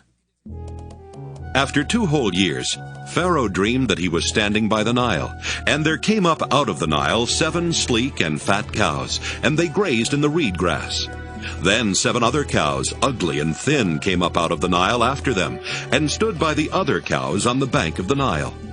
The ugly and thin cows ate up the 7 sleek and fat cows, and Pharaoh awoke. Then he fell asleep and dreamed a second time. 7 ears of grain, plump and good, were growing on one stalk. Then 7 ears, thin and blighted by the east wind, sprouted after them. The thin ears swallowed up the 7 plump and full ears. Pharaoh awoke, and it was a dream. In the morning his spirit was troubled. So he sent and called for all the magicians of Egypt and all its wise men. Pharaoh told them his dreams, but there was no one who could interpret them to Pharaoh. Then the chief cupbearer said to Pharaoh, I remember my faults today. Once Pharaoh was angry with his servants and put me and the chief baker in custody in the house of the captain of the guard. We dreamed on the same night, he and I, each having a dream with its own meaning. A young Hebrew was there with us, a servant of the captain of the guard. When we told him, he interpreted our dreams to us, giving an interpretation to each according to his dream. As he interpreted to us, so it turned out. I was restored to my office, and the baker was hanged. Then Pharaoh sent for Joseph, and he was hurriedly brought out of the dungeon. When he had shaved himself and changed his clothes, he came in before Pharaoh. And Pharaoh said to Joseph, I have had a dream, and there is no one who can interpret it. I have heard it said of you that when you hear a dream, you can interpret it. Joseph answered Pharaoh, It is not I. God will give Pharaoh a favorable answer. Then Pharaoh said to Joseph, In my dream I was standing on the banks of the Nile, and 7 cows, fat and sleek, came up out of the Nile and fed in the reed grass. Then 7 other cows came up after them, poor, very ugly, and thin. Never had I seen such ugly ones in all of the land of Egypt. The thin and ugly cows ate up the first 7 fat cows, but when they had eaten them, no one would have known that they had done so, for they were still as ugly as before. Then I awoke. I fell asleep a second time, and I saw in my dream 7 ears of grain, full and good, growing on one stalk, and 7 ears withered, thin, and blighted by the east wind, sprouting after them. And the thin ears swallowed up the 7 good ears. But when I told it to the magicians, there was no one who could explain it to me. Then Joseph said to Pharaoh, Pharaoh's dreams are one and the same. God has revealed to Pharaoh what he is about to do. The 7 good cows are 7 years, and the 7 good ears are 7 years. The dreams are one. The 7 lean and ugly cows that came up after them are 7 years, as are the 7 empty ears blighted by the east wind. They are 7 years of famine.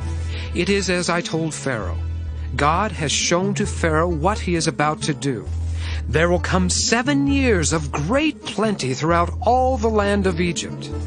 After them there will arise 7 years of famine, and all the plenty will be forgotten in the land of Egypt. The famine will consume the land. The plenty will no longer be known in the land because of the famine that will follow, for it will be very grievous. And the doubling of Pharaoh's dream means that the thing is fixed by God, and God will shortly bring it about. Now, therefore, let Pharaoh select a man who is discerning and wise, and set him over the land of Egypt. Let Pharaoh proceed to appoint overseers over the land, and take 1/5 of the produce of the land of Egypt during the 7 plenteous years. Let them gather all the food of these good years that are coming, and lay up grain under the authority of Pharaoh for food in the cities, and let them keep it. That food shall be a reserve for the land against the 7 years of famine that are to befall the land of Egypt, so that the land may not perish through the famine. The proposal pleased Pharaoh and all his servants. Pharaoh said to his servants, "Can we find anyone else like this, one in whom is the Spirit of God?" So Pharaoh said to Joseph, "Since God has shown you all this, there is no one so discerning and wise as you. You shall be over my house, and all my people shall order themselves as you command. Only with regard to the throne will I be greater than you." And Pharaoh said to Joseph, "See, I have set you over all the land of Egypt." Removing his signet ring from his hand, Pharaoh put it on Joseph's hand. He arrayed him in garments of fine linen and put a gold chain around his neck. He had him ride in the chariot of his second in command, and they cried out in front of him, "Bow the knee." Thus he set him over all the land of Egypt. Moreover, Pharaoh said to Joseph, "I am Pharaoh, and without your consent no one shall lift up hand or foot in all the land of Egypt." Pharaoh gave Joseph the name Zaphanath-Paneah, and he gave him Asenath, daughter of Potiphera, priest of On, as his wife. Thus Joseph gained authority over the land of Egypt. Joseph was 30 years old when he entered the service of Pharaoh, king of Egypt. And Joseph went out from the presence of Pharaoh and went through all the land of Egypt. During the 7 plenteous years, the earth produced abundantly. He gathered up all the food of the 7 years when there was plenty in the land of Egypt, and stored up food in the cities. He stored up in every city the food from the fields around it. So Joseph stored up grain in such abundance, like the sand of the sea, that he stopped measuring it. It was beyond measure. Before the years of famine came, Joseph had 2 sons, whom Asenath, daughter of Potiphera, priest of On, bore to him. Joseph named the firstborn Manasseh, for he said, "God has made me forget all my hardship and all my father's house." The second he named Ephraim, "For God has made me fruitful in the land of my misfortunes."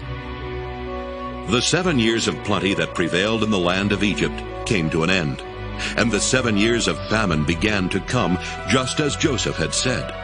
There was famine in every country, but throughout the land of Egypt there was bread.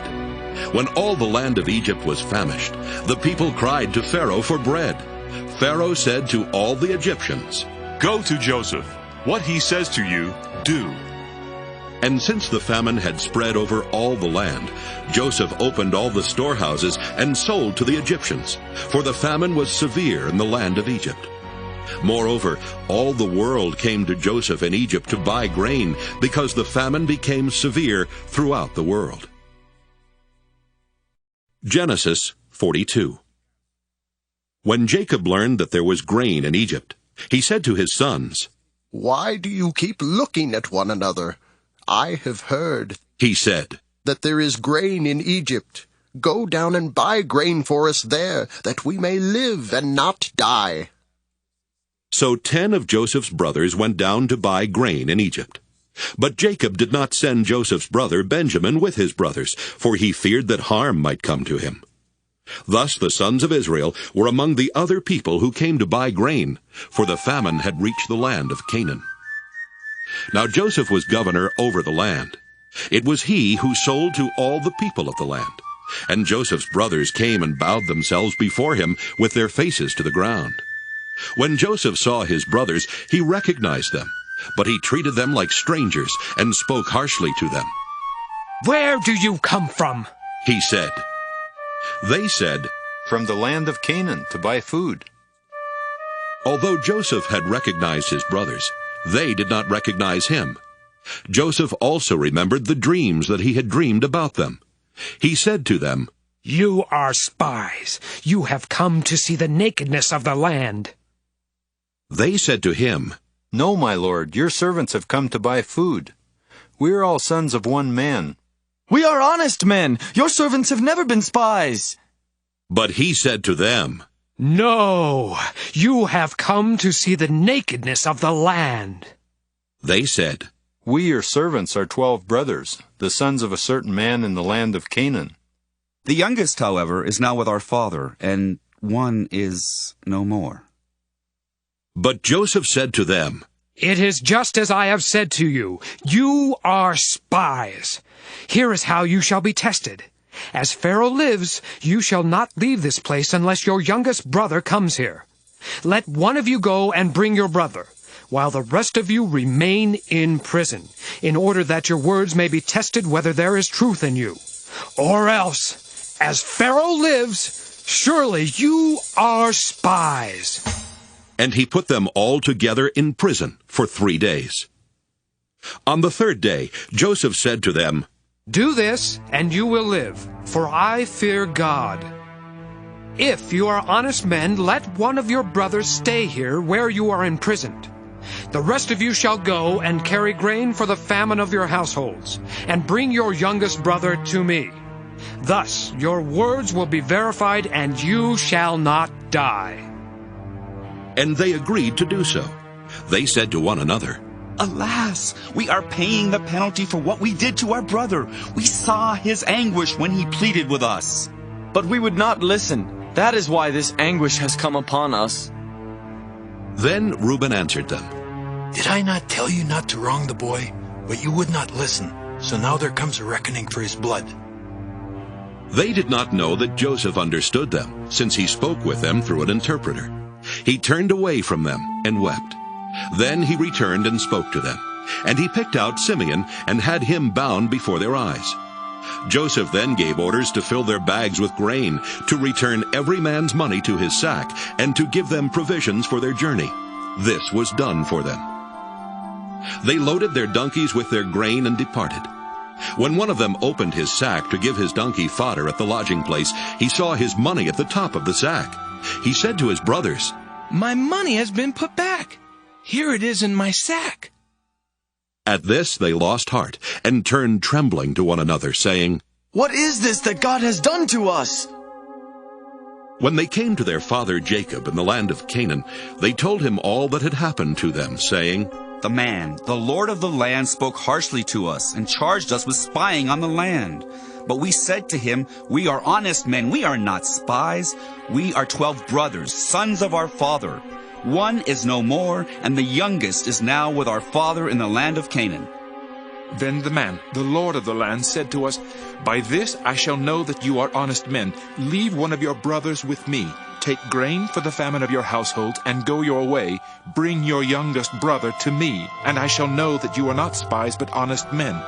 Then I will release your brother to you, and you may trade in the land." As they were emptying their sacks, there in each one sack was his bag of money. When they and their father saw their bundles of money, they were dismayed. And their father Jacob said to them, "I am the one you have bereaved of children. Joseph is no more, and Simeon is no more. And now you would take Benjamin. All this has happened to me." Then Reuben said to his father, "You may kill my 2 sons if I do not bring him back to you. Put him in my hands, and I will bring him back to you." But he said, "My son shall not go down with you, for his brother is dead, and he alone is left. If harm should come to him on the journey that you are to make, you would bring down my gray hairs with sorrow to Sheol." Genesis 43. Now the famine was severe in the land. And when they had eaten up the grain that they had brought from Egypt, their father said to them, "Go again, buy us a little more food." But Judah said to him, "The man solemnly warned us, saying, 'You shall not see my face unless your brother is with you.' If you will send our brother with us, we will go down and buy you food. But if you will not send him, we will not go down. For the man said to us, 'You shall not see my face unless your brother is with you.'" Israel said, "Why did you treat me so badly as to tell the man that you had another brother?" They replied, "The man questioned us carefully about ourselves and our kindred, saying, 'Is your father still alive? Have you another brother?' What we told him was an answer to these questions." Could we in any way know that he would say, 'Bring your brother down'?" Then Judah said to his father Israel, "Send the boy with me, and let us be on our way, so that we may live and not die, you and we and also our little ones. I myself will be surety for him. You can hold me accountable for him. If I do not bring him back to you and set him before you, then let me bear the blame forever. If we had not delayed, we would now have returned twice." Then their father Israel said to them, "If it must be so, then do this. Take some of the choice fruits of the land in your bags, and carry them down as a present to the man.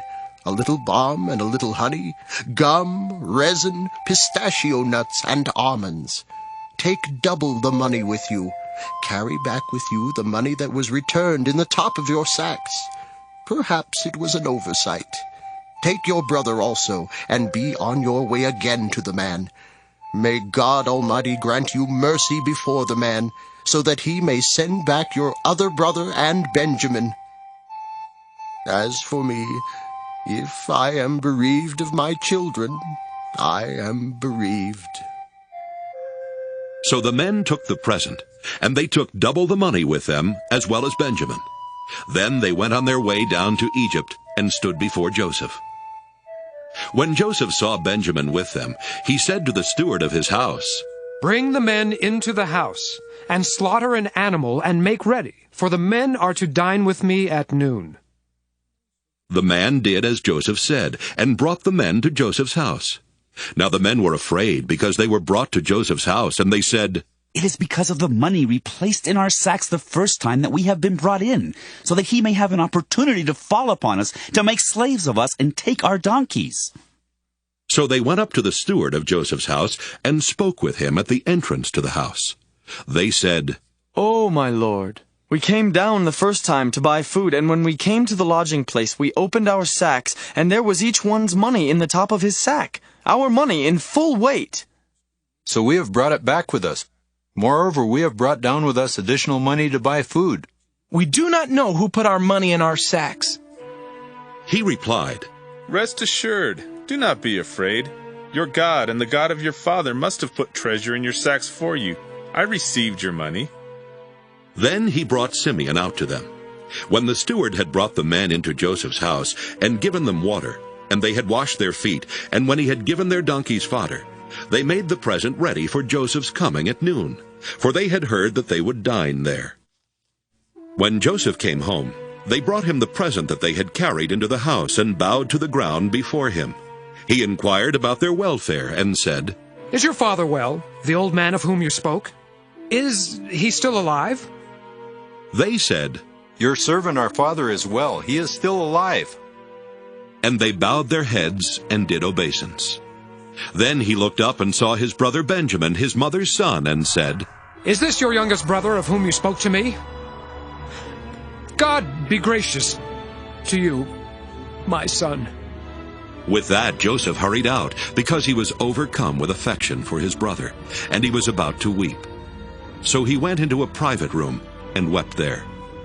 Then he washed his face and came out, and controlling himself he said, "Serve the meal." They served him by himself, and them by themselves, and the Egyptians who ate with him by themselves, because the Egyptians could not eat with the Hebrews, for that is an abomination to the Egyptians. When they were seated before him, the firstborn according to his birthright, and the youngest according to his youth, the men looked at one another in amazement. Portions were taken to them from Joseph's table, but Benjamin's portion was 5 times as much as any of theirs. So they drank and were merry with him. Genesis 44. Then he commanded the steward of his house, "Fill the men's sacks with food, as much as they can carry, and put each man's money in the top of his sack. Put my cup, the silver cup, in the top of the sack of the youngest, with his money for the grain." And he did as Joseph told him. As soon as the morning was light, the men were sent away with their donkeys. When they had gone only a short distance from the city, Joseph said to his steward, "Go, follow after the men, and when you overtake them, say to them, 'Why have you returned evil for good? Why have you stolen my silver cup? Is it not from this that my Lord drinks? Does he not indeed use it for divination? You have done wrong in doing this.'" When he overtook them, he repeated these words to them. They said to him, "Why does my lord speak such words as these? Far be it from your servants that they should do such a thing." Look, the money that we found at the top of our sacks we brought back to you from the land of Canaan. Why then would we steal silver or gold from your Lord's house? Should it be found with any one of your servants, let him die. Moreover, the rest of us will become my lord's slaves. He said, Even so, in accordance with your words, let it be. He with whom it is found shall become my slave, but the rest of you shall go free. Then each one quickly lowered his sack to the ground, and each opened his sack. He searched, beginning with the eldest and ending with the youngest, and the cup was found in Benjamin's sack.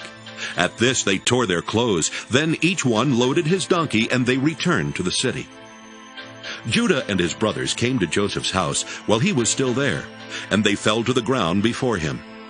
Joseph said to them, What deed is this that you have done? Do you not know that one such as I can practice divination? And Judah said, What can we say to my lord? What can we speak? How can we clear ourselves? God has found out the guilt of your servants. Here we are then, my lord's slaves, both we and also the one in whose possession the cup has been found. But he said, Far be it from me that I should do so. Only the one in whose possession the cup was found shall be my slave. But as for you, go up in peace to your father. Then Judah stepped up to him and said, Oh, my lord, let your servant please speak a word in my lord's ears, and do not be angry with your servant, for you are like Pharaoh himself. My lord asked his servant, saying, Have you a father or a brother? And we said to my lord, We have a father, an old man, and a young brother, the child of his old age. His brother is dead. He alone is left of his mother's children, and his father loves him. Then you said to your servants, Bring him down to me, so that I may set my eyes on him. We said to my lord, The boy cannot leave his father, for if he should leave his father would die. Then you said to your servants, Unless your youngest brother comes down with you, you shall see my face no more. When we went back to your servant my father, we told him the words of my lord. And when our father said, Go again, buy us a little food, we said, We cannot go down. Only if our youngest brother goes with us will we go down. For we cannot see the man's face unless our youngest brother is with us. Then your servant my father said to us, You know that my wife bore me 2 sons. One left me, and I said, Surely he has been torn to pieces, and I have never seen him since. If you take this one also from me, and harm comes to him, you will bring down my gray hairs in sorrow to Sheol. Now therefore, when I come to your servant my father, and the boy is not with us, then as his life is bound up in the boy's life, when he sees that the boy is not with us, he will die. And your servants will bring down the gray hairs of your servant our father with sorrow to Sheol. For your servant became surety for the boy to my father, saying, If I do not bring him back to you, then I will bear the blame in the sight of my father all my life. Now therefore, please let your servant remain as a slave to my lord in place of the boy, and let the boy go back with his brothers. For how can I go back to my father if the boy is not with me? I fear to see the suffering that would come upon my father. Genesis 45. Then Joseph could no longer control himself before all those who stood by him, and he cried out, Send everyone away from me! So no one stayed with him when Joseph made himself known to his brothers. And he wept so loudly that the Egyptians heard it, and the household of Pharaoh heard it. Joseph said to his brothers, I am Joseph. Is my father still alive? But his brothers could not answer him, so dismayed were they at his presence. Then Joseph said to his brothers, Come closer to me. And they came closer. He said, I am your brother Joseph, whom you sold into Egypt. And now do not be distressed or angry with yourselves because you sold me here. For God sent me before you to preserve life. For the famine has been in the land these 2 years, and there are 5 more years in which there will be neither plowing nor harvest. God sent me before you to preserve for you a remnant on earth, and to keep alive for you many survivors. So it was not you who sent me here, but God. He has made me a father to Pharaoh, and lord of all his house, and ruler over all the land of Egypt. Hurry and go up to my father and say to him, 'Thus says your son Joseph, God has made me lord of all Egypt. Come down to me, do not delay. You shall settle in the land of Goshen, and you shall be near me, you and your children and your children's children, as well as your flocks, your herds, and all that you have. I will provide for you there, since there are 5 more years of famine to come, so that you and your household and all that you have will not come to poverty. And now your eyes and the eyes of my brother Benjamin see that it is my own mouth that speaks to you. You must tell my father how greatly I am honored in Egypt, and all that you have seen. Hurry and bring my father down here.' Then he fell upon his brother Benjamin's neck and wept, while Benjamin wept upon his neck.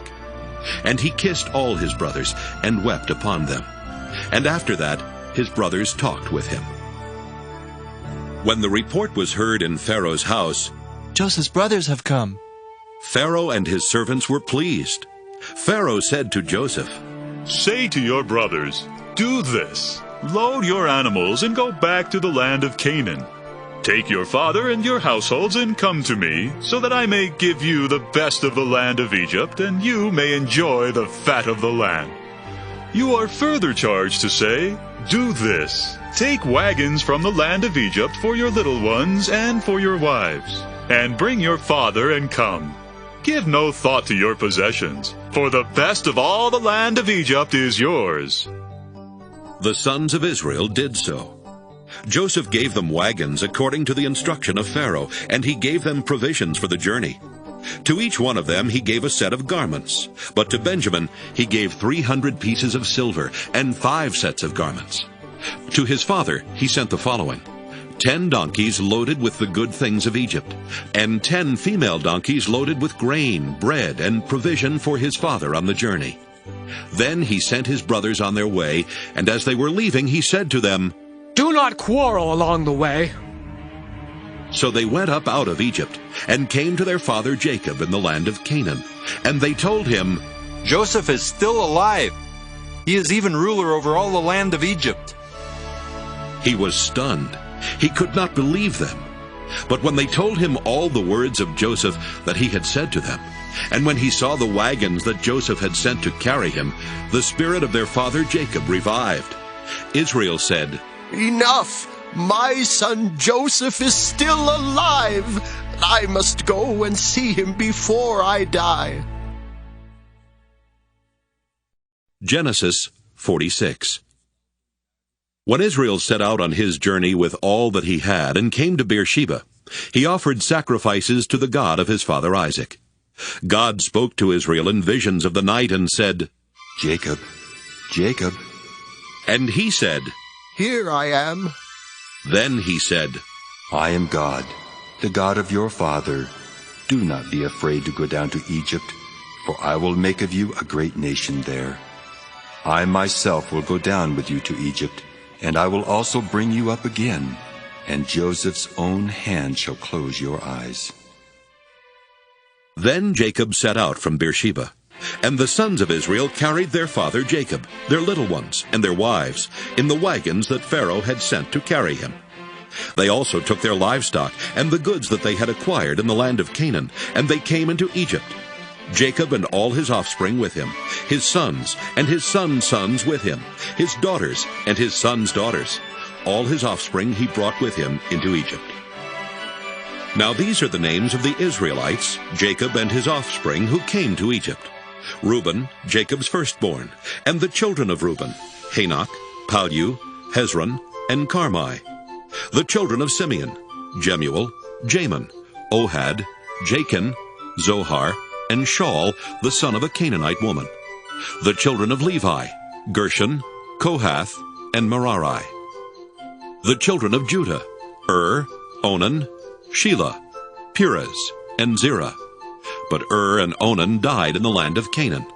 And the children of Perez were Hezron and Hamel. The children of Issachar, Tola, Puvah, Jashub, and Shimron. The children of Zebulun, Sirid, Elon, Jaliel. These are the sons of Leah, whom she bore to Jacob in Paddan Aram, together with his daughter Dinah. In all, his sons and his daughters numbered 33. The children of Gad, Ziphion, Haggi, Shunai, Esbon, Eri, Arodi, and Areli. The children of Asher, Imnah, Ishva, Ishvi, Beriah, and their sister Sirah. The children of Beriah, Heber and Malchiel.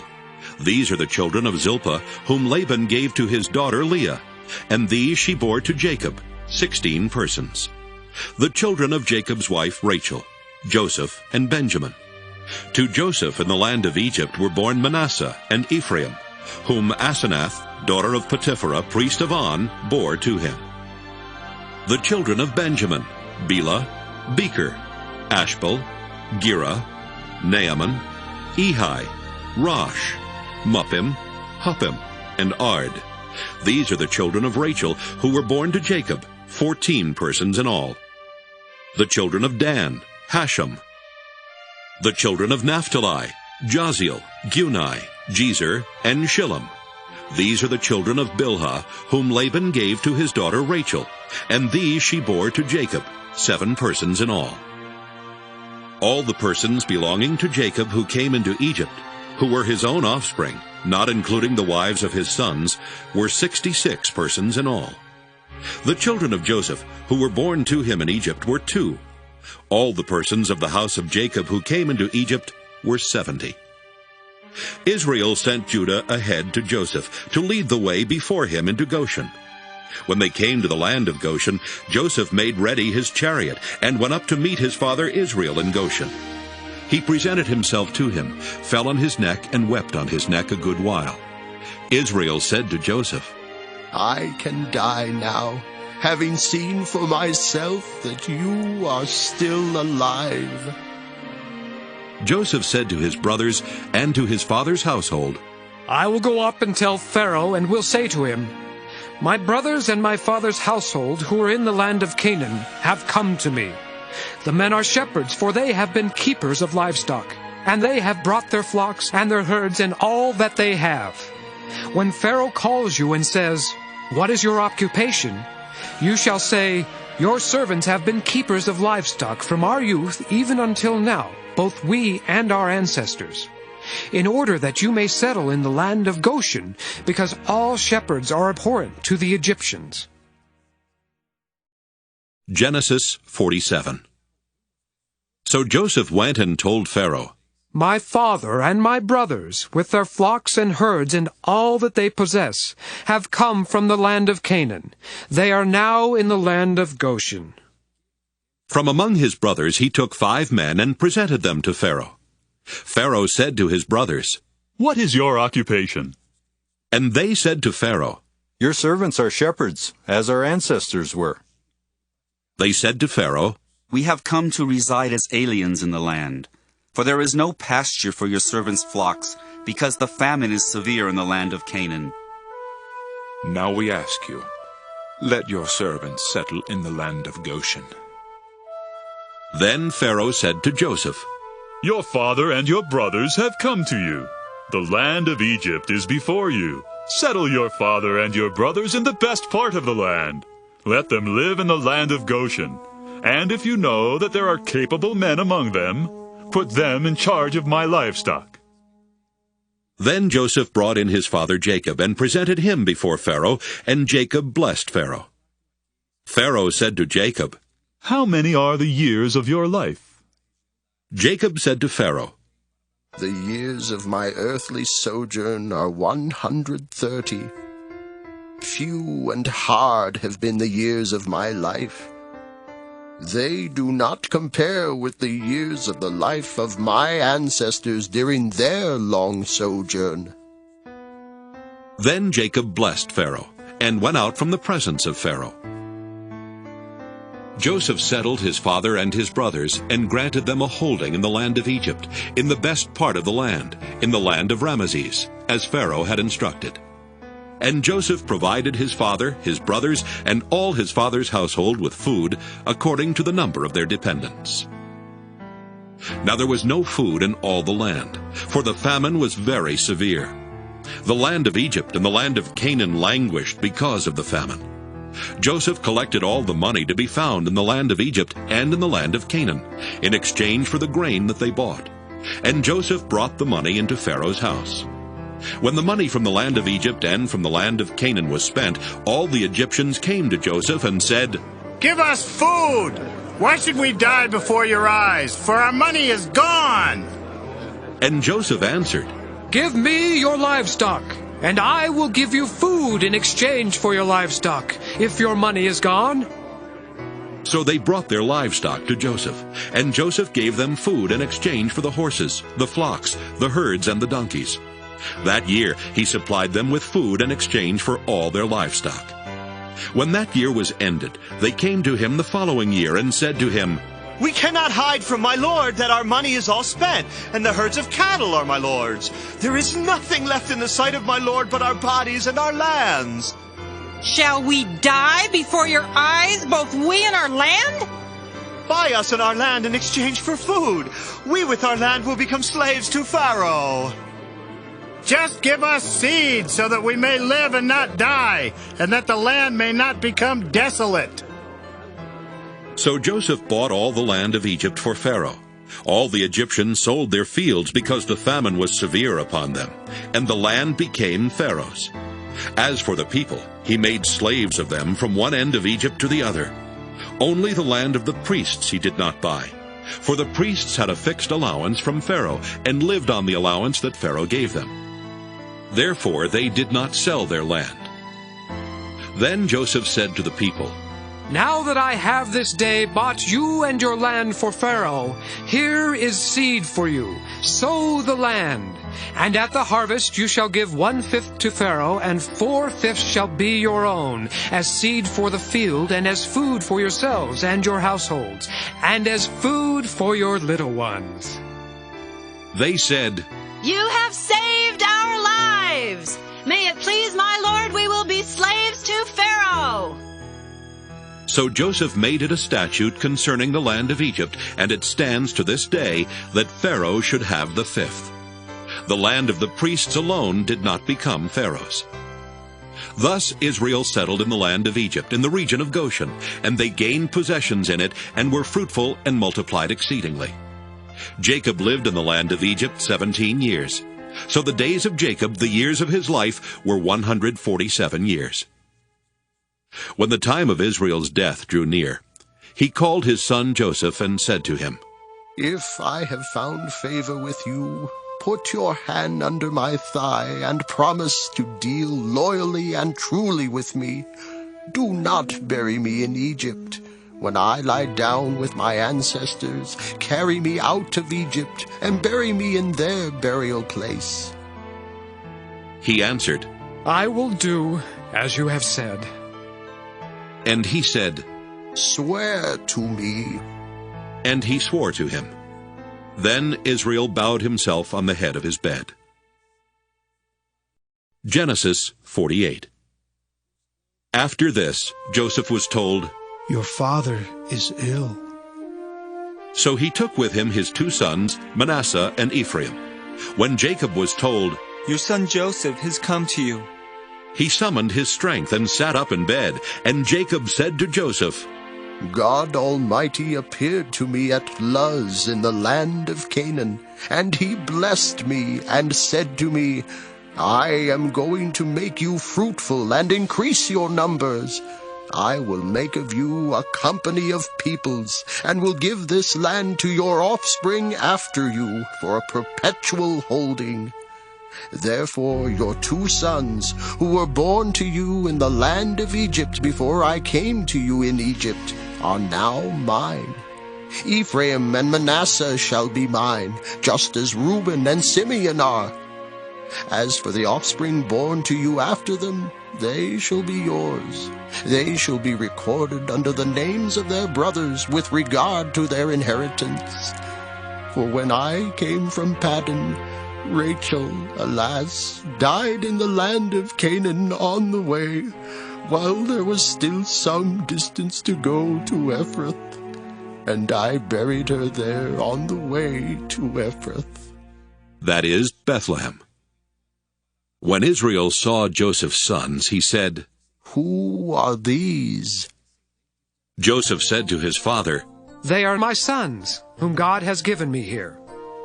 And he said, Bring them to me, please, that I may bless them. Now the eyes of Israel were dim with age, and he could not see well. So Joseph brought them near him, and he kissed them and embraced them. Israel said to Joseph, I did not expect to see your face, and here God has let me see your children also. Then Joseph removed them from his father's knees, and he bowed himself with his face to the earth. Joseph took them both, Ephraim in his right hand toward Israel's left, and Manasseh in his left hand toward Israel's right, and brought them near him. But Israel stretched out his right hand and laid it on the head of Ephraim, who was the younger, and his left hand on the head of Manasseh, crossing his hands, for Manasseh was the firstborn. He blessed Joseph and said, The God before whom my ancestors Abraham and Isaac walked, the God who has been my shepherd all my life to this day, the angel who has redeemed me from all harm, bless the boys, and in them let my name be perpetuated, and the name of my ancestors Abraham and Isaac, and let them grow into a multitude on the earth. When Joseph saw that his father laid his right hand on the head of Ephraim, it displeased him. So he took his father's hand to remove it from Ephraim's head to Manasseh's head. Joseph said to his father, Not so, my father. Since this one is the firstborn, put your right hand on his head. But his father refused and said, I know, my son, I know. He also shall become a people, and he also shall be great. Nevertheless, his younger brother shall be greater than he, and his offspring shall become a multitude of nations. So he blessed them that day, saying, By you Israel will invoke blessing, saying, God make you like Ephraim and like Manasseh. So he put Ephraim ahead of Manasseh. Then Israel said to Joseph, I am about to die, but God will be with you and will bring you again to the land of your ancestors. I now give to you one portion more than to your brothers, the portion that I took from the hand of the Amorites with my sword and with my bow. Genesis 49. Then Jacob called his sons and said, Gather around, that I may tell you what will happen to you in days to come. Assemble and hear, O sons of Jacob. Listen to Israel your father. Reuben, you are my firstborn, my might and the firstfruits of my vigor, excelling in rank and excelling in power. Unstable as water, you shall no longer excel, because you went up unto your father's bed, then you defiled it. You went up onto my couch. Simeon and Levi are brothers. Weapons of violence are their swords. May I never come into their counsel. May I not be joined to their company. For in their anger they killed men, and at their whim they hamstrung oxen. Cursed be their anger, for it is fierce, and their wrath, for it is cruel. I will divide them in Jacob, and scatter them in Israel. Judah, your brothers shall praise you. Your hand shall be on the neck of your enemies. Your father's sons shall bow down before you. Judah is a lion's whelp. From the prey, my son, you have gone up. He crouches down, he stretches out like a lion, like a lioness. Who dares rouse him up? The scepter shall not depart from Judah, nor the ruler's staff from between his feet, until tribute comes to him, and the obedience of the peoples is his. Binding his foal to the vine, and his donkey's colt to the choice vine, he washes his garments in wine, and his robe in the blood of grapes. His eyes are darker than wine, and his teeth whiter than milk. Zebulun shall settle at the shore of the sea. He shall be a haven for ships, and his border shall be at Sidon. Issachar is a strong donkey, lying down between the sheepfolds. He saw that a resting place was good, and that the land was pleasant. So he bowed his shoulder to the burden, and became a slave at forced labor. Dan shall judge his people as one of the tribes of Israel. Dan shall be a snake by the roadside, a viper along the path that bites the horse's heels, so that its rider falls backward. I wait for your salvation, O Lord. Gad shall be raided by raiders, but he shall raid at their heels. Asher's food shall be rich, and he shall provide royal delicacies. Naphtali is a doe let loose that bears lovely fawns. Joseph is a fruitful bough by a spring. His branches run over the wall. The archers fiercely attacked him. They shot at him and pressed him hard. Yet his bow remained taut, and his arms were made agile by the hands of the mighty one of Jacob, by the name of the shepherd, the rock of Israel, by the God of your father, who will help you, by the Almighty, who will bless you, with blessings of heaven above, blessings of the deep that lies beneath, blessings of the breasts and of the womb. The blessings of your father are stronger than the blessings of the eternal mountains, the bounties of the everlasting hills. May they be on the head of Joseph, on the brow of him who was set apart from his brothers. Benjamin is a ravenous wolf, in the morning devouring the prey, and at evening dividing the spoil. All these are the 12 tribes of Israel, and this is what their father said to them when he blessed them, blessing each one of them with a suitable blessing. Then he charged them, saying to them, I am about to be gathered to my people. Bury me with my ancestors in the cave in the field of Ephron the Hittite, in the cave in the field at Machpelah near Mamre, in the land of Canaan, in the field that Abraham bought from Ephron the Hittite as a burial site. There Abraham and his wife Sarah were buried. There Isaac and his wife Rebekah were buried. And there I buried Leah. The field and the cave that is in it were purchased from the Hittites. When Jacob ended his charge to his sons, he drew up his feet into the bed, breathed his last, and was gathered to his people. Genesis 50.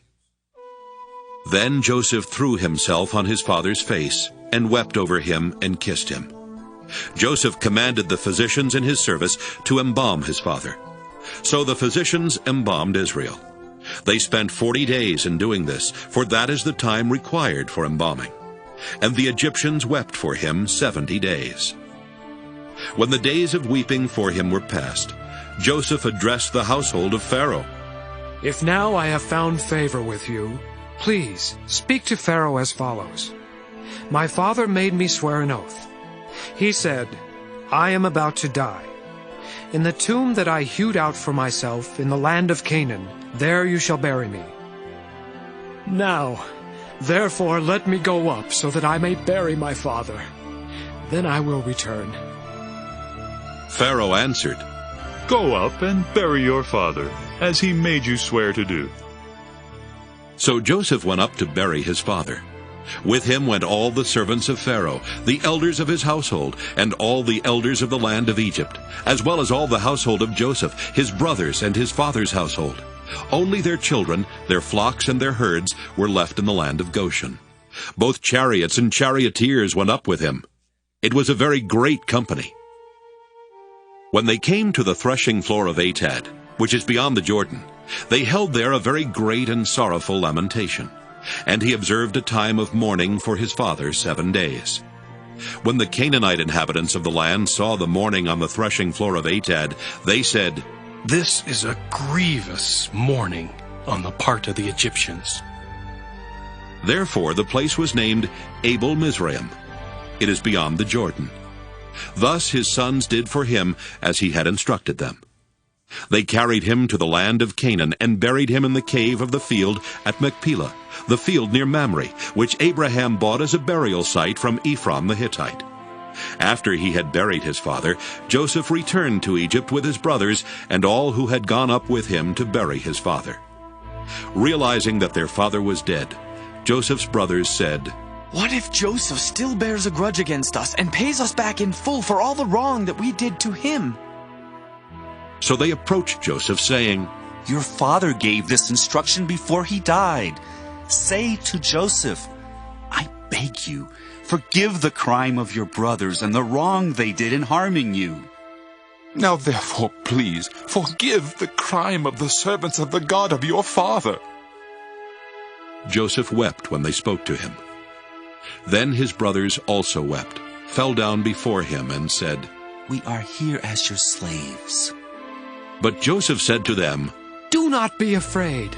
Am I in the place of God? Even though you intended to do harm to me, God intended it for good, in order to preserve a numerous people, as he is doing today. So have no fear. I myself will provide for you and your little ones.